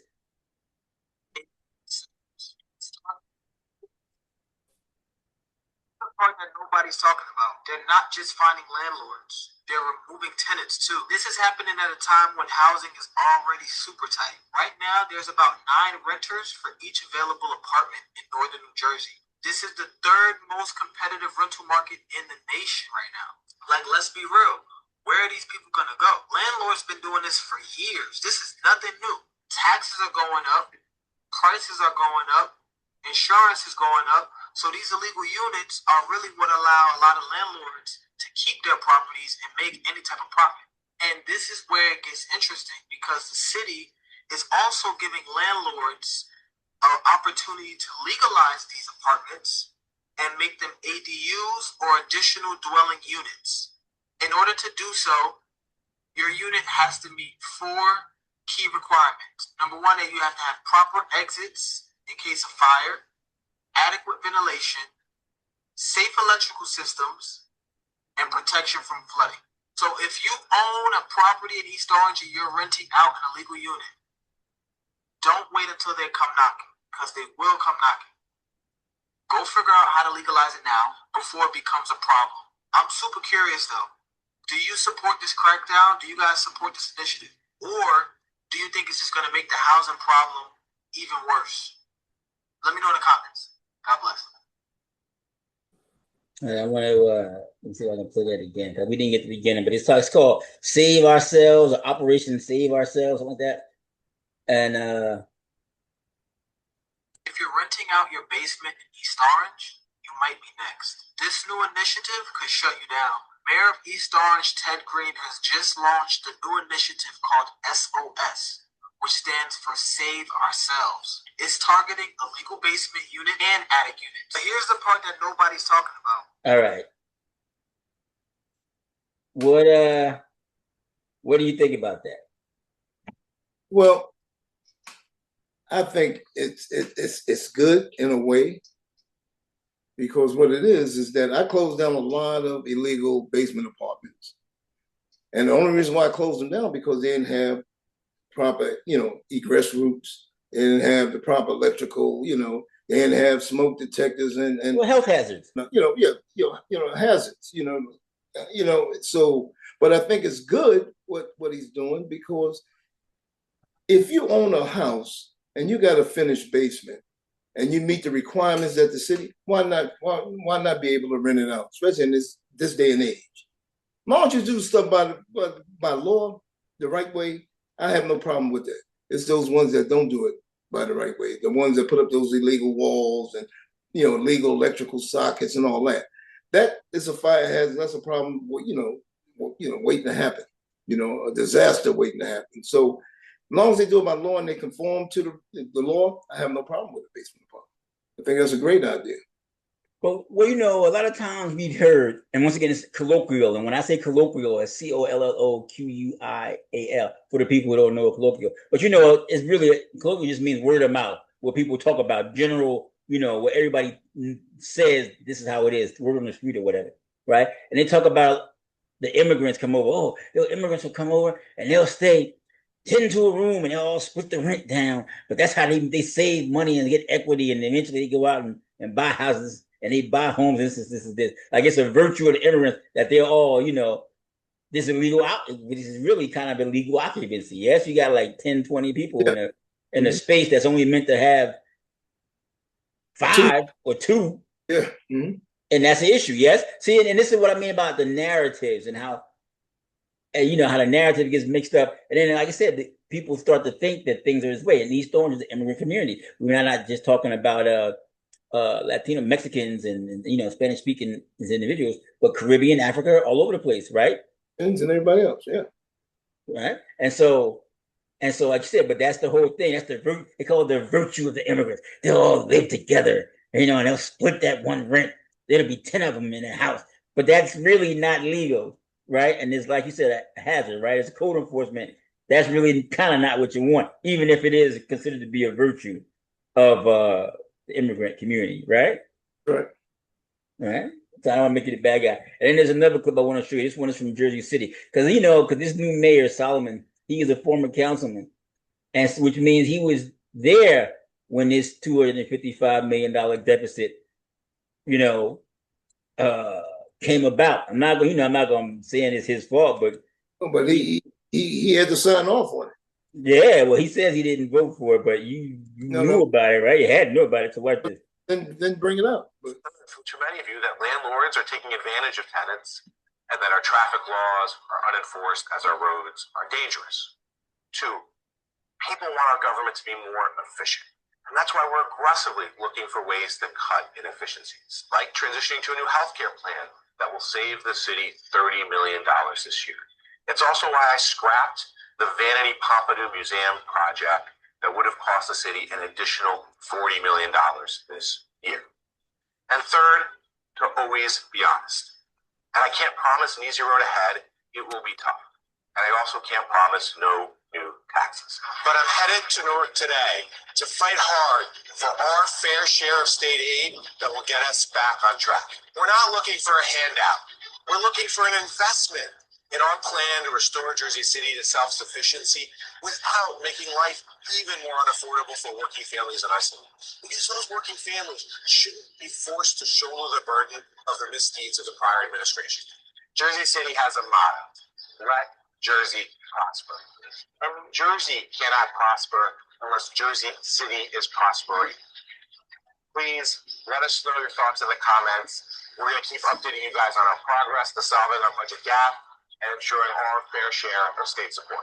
Thank you. I'm going to start again from the abyss. You see that? It says our budget gap is 13 times the size of the total city budget. That seems crazy to me. You may have heard we've got a budget problem, a big one. To put it in perspective, our budget gap is 13 times the size of New York City's. That gap is the money we need to keep our city running, to pay our police officers and firefighters, to fill pockets, and to keep our streets safe and clean. I just wrapped up town halls in every ward, and I heard your concerns directly. Here's what resonated with me and will be guiding me as we meet this challenge together and as we work with our state leaders for support. First, our response to this crisis cannot fall on the backs of working people in our city who are already stretched too thin.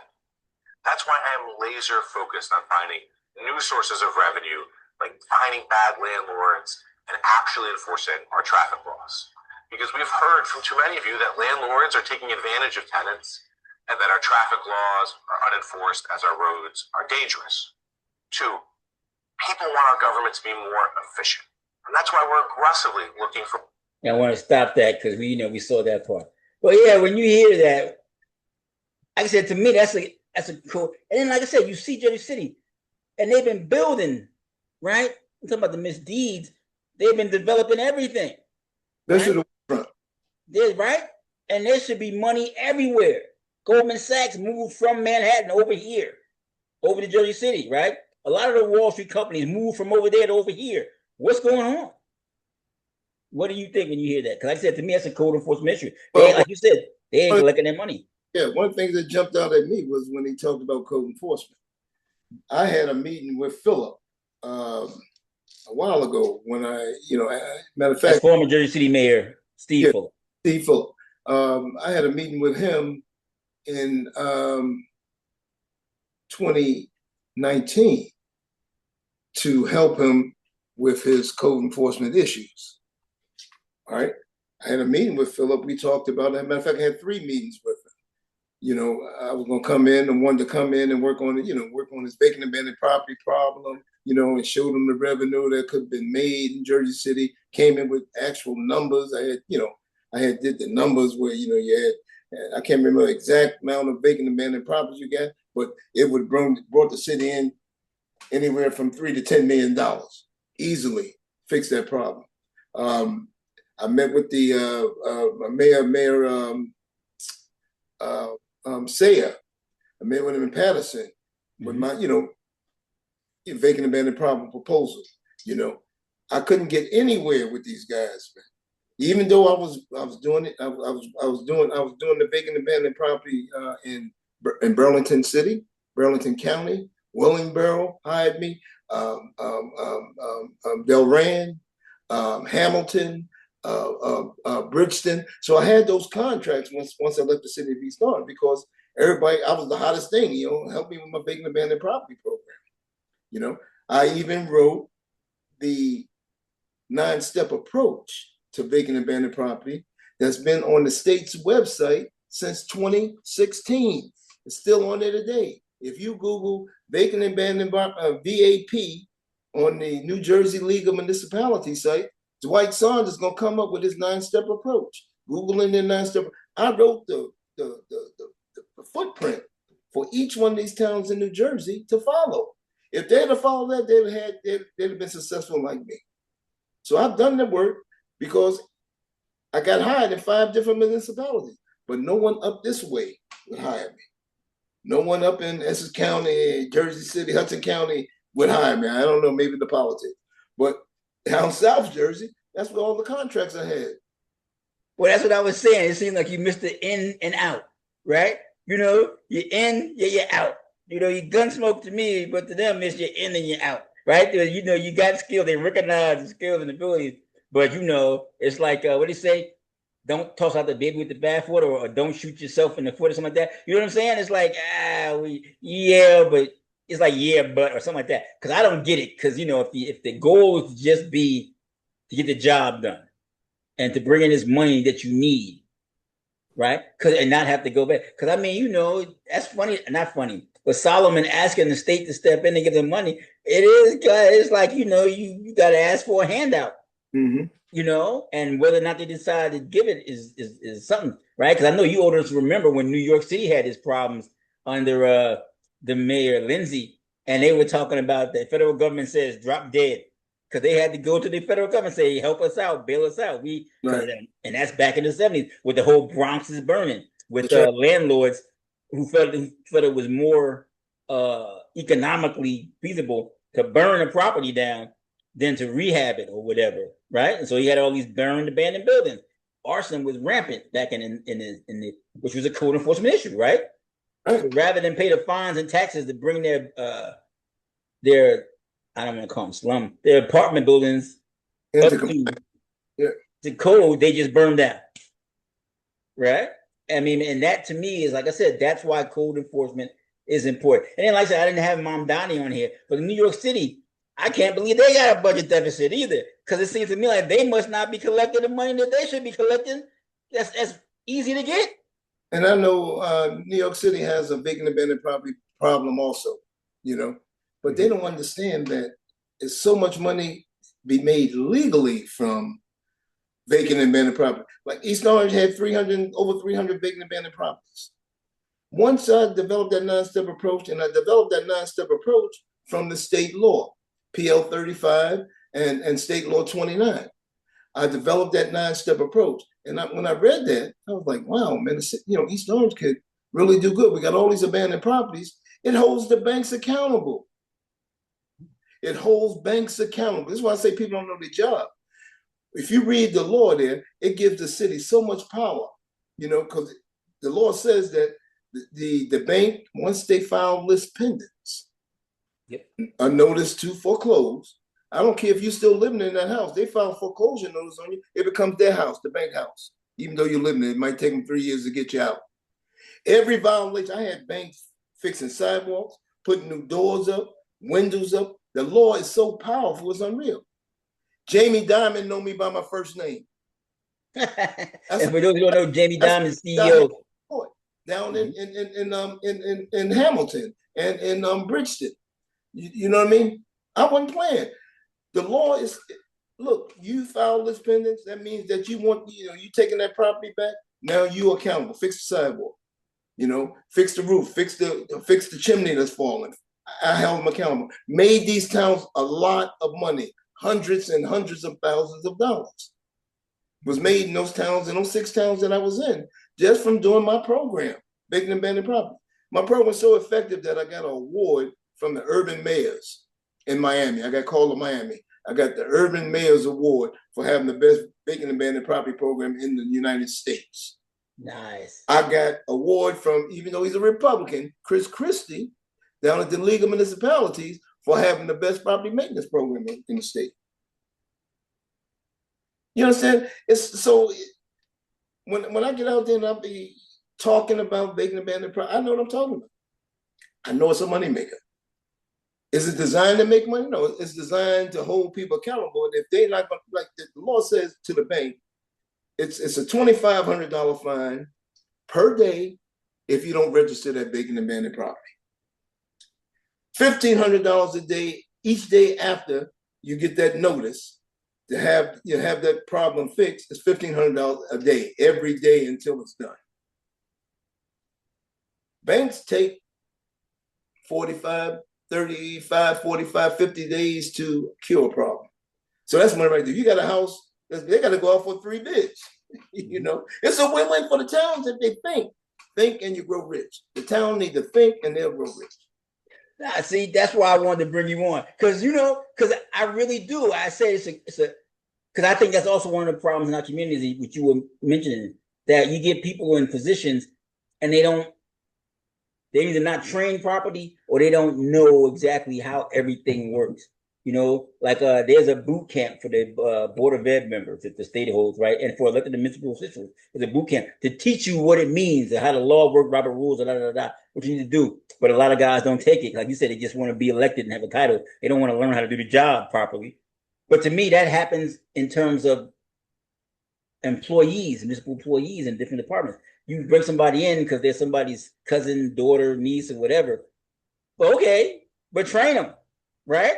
Right. Let them know, tell them what the job is. Let them get it done so we can run in efficient. Because I hate that, and that's what we talk about Lester Taylor. He wanted to change that perception. I hate the perception that once people that look like you and me come from the background and we do black, descendants of Africans who were brought here against their will to America and work for free for 200, 400 years, that once we take over, everything's going downhill.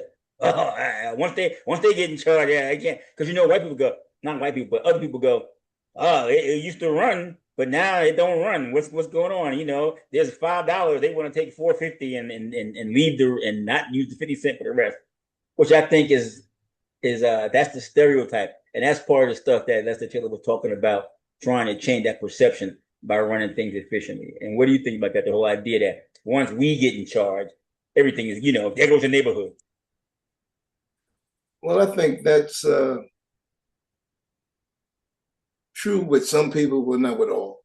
You know what I mean? I still say it's the leadership that's up here. Everything comes from here. Mm-hmm. If you got a terrible leader, you're gonna have terrible results. Facts. good leader, you're gonna have good results. Facts. You know, and I tell you, Lester, one thing about Lester, he took all of us, all his directors.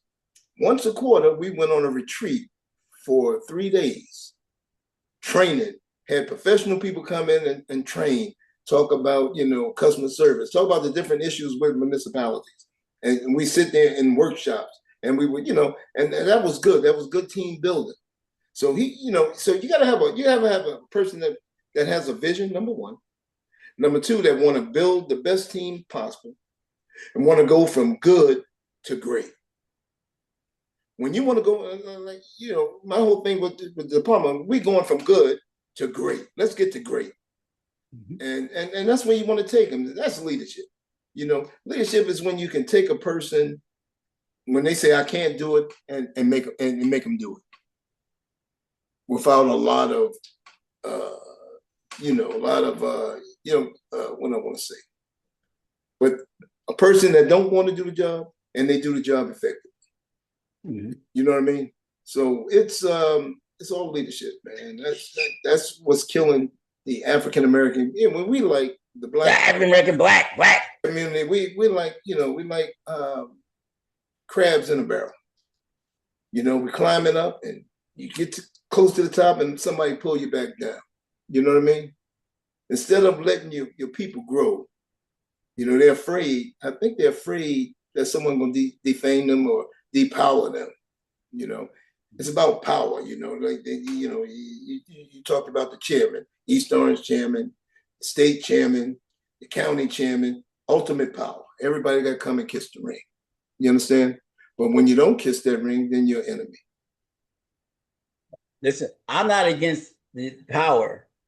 I think two things. I think Larry Ham is right when he says power concedes nothing.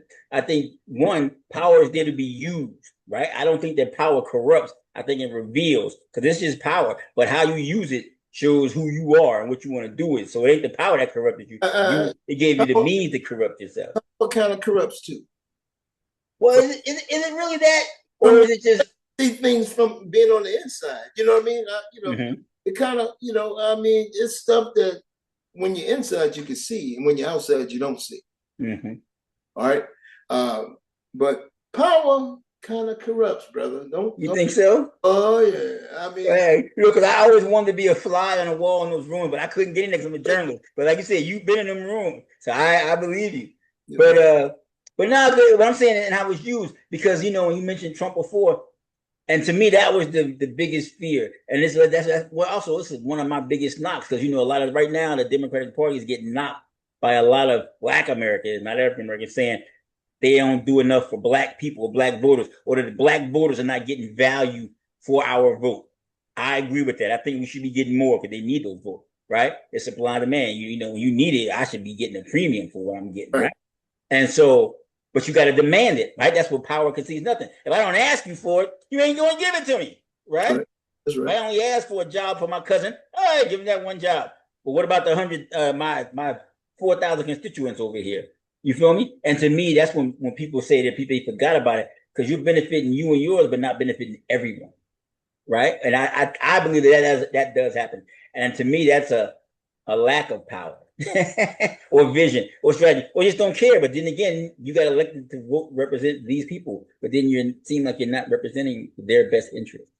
That's my personal screed with that and my personal opinion about that. But listen, it's almost 3:30. I kept you on here for a while because you're so interesting. I want to bring you back. I want to have you back when I had things before, because like I said, you're always going to be Gunsmoke to me, right? Tough guy, right? In his white suit and his black hat. And so are you still in business now? If so, where can people go? Somebody wants to get your services. You got a website, social media? Where can people go? Well, right now I shut the business down, you know, because politics. You know, I'll be honest with you, you know, I mean, I was out there, man, killing them, man. I was out there really helping these towns, but there's people that don't want to see that done, you know. And when I was taking on the big banks, and the big banks really came at me hard. All the presidents, man, of Chase, of PNC, man, look, I could share some information with you, man, that, you know, I was a target, man. You know, this Hold on, when you mentioned Jamie Dimon, that's who Jamie Dimon is, the CEO of Chase, yes? I mean, he's, Chase is, after the 2008, Chase is it. They are the top Wall Street people. They really came at me, man. So is my business stopped? Sort of, but I'm not out there, soliciting contracts anymore. I had, like I said, I had 6 contracts, did them for 2 years. You know what I mean? So, and I was getting 30% of the money I was bringing in. Nice. So it's incentive to do it. Yeah, I mean, because I didn't ask for anything. I said, you just give me 30% of the fines and 30% of the registration fees. It was a win-win for me. So I had skin in the game, because I had to use my vehicles. I had to hire my folk, my code enforcement officers to get out there. And so, but it was a win-win for me. So it was very profitable, It was a win-win for them too. Yeah. Because if you don't produce, you ain't got to pay nothing. I brought them, look, I took them from negative to positive. You know what I mean? And fixed the problems in their town. So any advice for any of these municipalities who are having these budget deficits, these budget gaps, any advice for that? Because I agree with you. I think, once again, I told you before, leadership in the poor leadership or lack of good leadership in the Black community has really, really hurt us. And also leadership in general is always an issue with me, because like you said, you gotta have a good leader. Because if you don't know where you want to take your people, or you don't have a plan to lead them there, how are we going to get anywhere? That's right. Right. And so any advice to these municipalities and the leaders of these municipalities, leaders of these political organizations, well, we've really been the municipalities on how to help bridge and fill these budget gaps and avoid these budget deficits and things like that. What would you say if they ask you, what can we do? Why? Well, first thing they can do is put the right person in charge. You need to put a person in charge that has the fire and the desire to get the job done. Bottom line, if you got a person that you're gonna put in charge of a department of people, they got to be able to lead those people through the fire. They have to be able to lead them. So leadership, it all boils down to leadership. I don't care what nobody say. This is what make the military so great, because they got leaders and people are willing to follow that leader. That leader vision, follow that vision, to come with the right outcome. So it's all a leadership problem in these towns. And these elected officials got to stop thinking of themselves as, I'm the man, I'm in position, and think about the people that's suffering every day that need their help.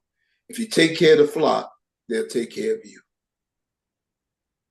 Listen, we're going to end on that note, but I agree. And once again, that seems to me being one of the problems in the Black community. You got, you out there leading, but where you taking us, right? Where we supposed to be going? If there ain't no plan to go, we ain't going to get nowhere. So we've been spinning our wheels for a while. Well, everybody else is moving ahead and moving up.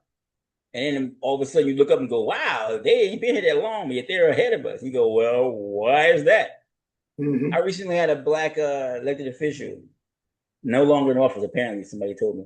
Tell me that, they're, talking about, immigrant groups, they're ahead of us, is this. I'm sitting there going, you've been in office for 20 years, right? What have you done to get us or keep us going, And so that's my personal thing. But I agree with you about leadership, and that good leadership is a premium. You need that. You got to have that. You got to have direction, you got to have a vision. And bad leadership is what leads to bad outcomes. If people believe in you, they'll run through the fire with you. That's and just think about just being that it's Memorial Day, Marines that, or military people, period, that follow their leader. Marines will take a hill, run up a hill with bullets coming at them, when most people be running hiding. That's leadership. When you can make a person run when bullets coming at them toward the objective, that's leadership. Now listen, right? You hit my button, because when I was graduating high school, I went to the different branches because I wanted to be a writer. I figured I'd go and go to war, get some stories, and come back and write stories about stories. But I did. But I went to the different branches, and that was the question. The issue was, like I said, if somebody told me run up that hill, would I actually go? right? Because you know your mind going, this bullet's flying down, and I don't know what the right thing to be doing. But like you said, to overcome that is and to have somebody who inspires you to put that aside to accomplish that goal of taking that hill, that is good leadership. And it wasn't until I spoke with a hillside police officer, I can't remember his name. I just remember his khaki pants. He had a khaki outfit, right? And you know, I mean khaki meaning like, you know, what's his name? But I asked him now. He's a Vietnam vet, and he was a police captain. And I used to take the police reports when I was covering Hillside. And I told him what I've just told you now, that you know I went to the Marines and the Army, the Navy. Navy wanted to put me in a sub, and I said, you know, I don't know, you know, if somebody put me, you know, I didn't know if they told me to go up that hill, I would go. And he told me, you would go because all your friends are going. And when all your friends are going up that hill, you're not going to be the one that left behind or let your friends down. You go up there to make sure your friends are okay. That made sense to me. If somebody had told me that at 18 when I was going, I would have probably signed up for that, because I do believe in that. But that goes back to what you said about leadership. You got a leader who inspires you, and you know, and your rest of your troop mates or your battalion to go and do that. Right? This is what we got to do. Let's go do it. And so that's what's up. That's why I call you Gunsmoke. Gunsmoke. All right, Chris. All right. And so yeah, so I'm gonna hope to have you on again. And that's this. I'm gonna cut this off, and then I'll send you a copy of it. I'm gonna post it. But thank you very much for showing up for Memorial Day. I'm going to say thank you for your service, but I think it's kind of a cliche now. I kind of don't like it when they keep saying thank you for your service, because to me it's just like lip service now. You know, I mean, it had. I'm not the doctor that has lost its meaning. I think people just say it, but they don't really mean it. You know. But to me, I can look at you. I've seen the service that you had post military as a veteran, still serving, and that to me is what's up. Right, a leader in your community, and that's what's good. All right. So have a great day. All right. And I hope to see you again. Hope this was a good experience with you. And you want to come on? Because you know, I like people who want to say what they want to say. Because that's what the problem. As you mentioned up here in Jersey. Yeah, man. The problem is getting people to keep it real for fear of you know, they say, oh, I get blackballed. I don't care about me. I don't fear.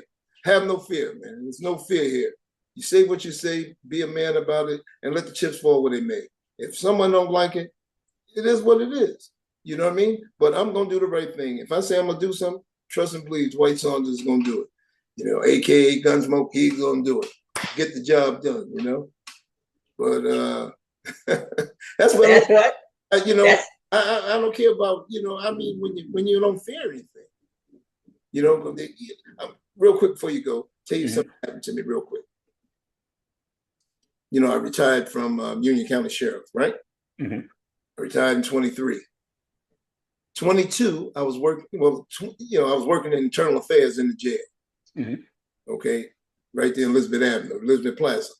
The jail closed. I mean, you know, they only made it a hub. So they sent 200 officers out to different institutions, some to the Green Monster here in Newark and all over the state. Left 50 people back at the jail as a hub. So somebody in Union County get locked up, they bring them to the jail and they transport them to the Green Monster, you know, this is county jail. There was a call that went into Senator Centauri. When they closed the jail, Dwight Saunders shouldn't be saved. I'm out of East Orange. I'm out of Essex County now. You know what I'm saying? You know, but the call went in to the senator, who I had raised a month before that $30,000 for. you understand? On his fundraiser for, you know, the Senate, right? But a call came into him, I shouldn't be saved. What happened? Union County Sheriff brought me to his department. Listen. So I think I'm the most scared person in East Orange. They're really afraid of me. For what? I don't know. I don't kiss ass. I do the right thing. Well, yeah, not scared, feared. But listen, I'm smiling when you say that, because I had an argument with the principal of the school in Brooklyn who lives in Jersey. Moved to Jersey. She's not from Jersey. Lives in Jersey now. Still works in New York City. And I was telling her about Jersey politics. And I said, it's ruthless, right? It's worse than New York. No, it's not. I'm saying, no, you don't understand. In Jersey, they want to kill you, your family, your cousin, your son, right? I mean, you know, once you then cross the wrong line around people, it's you know, it's like, oh, not it's worse than omerta, right? They want to bury you and get out of it, right? And she just wouldn't believe me. She just was arguing with me. I'm saying, no, you don't know what you're talking about. That's how I knew she didn't want you to talk about. And so the conversation was over, right? Mm-hmm. But what you just said, yes, that's what it is. And that grudge, and it'll go on forever, man. So I get it, and I believe it, and I have seen it. You've seen it more than me. I done seen it quite a few people. You know what I mean? I done seen it, and it's from the top. That's all I'm gonna say. All right. Thank you very much, Gunsmoke. All right. I'll talk to you later. All right, man. Take care. All right, bye-bye.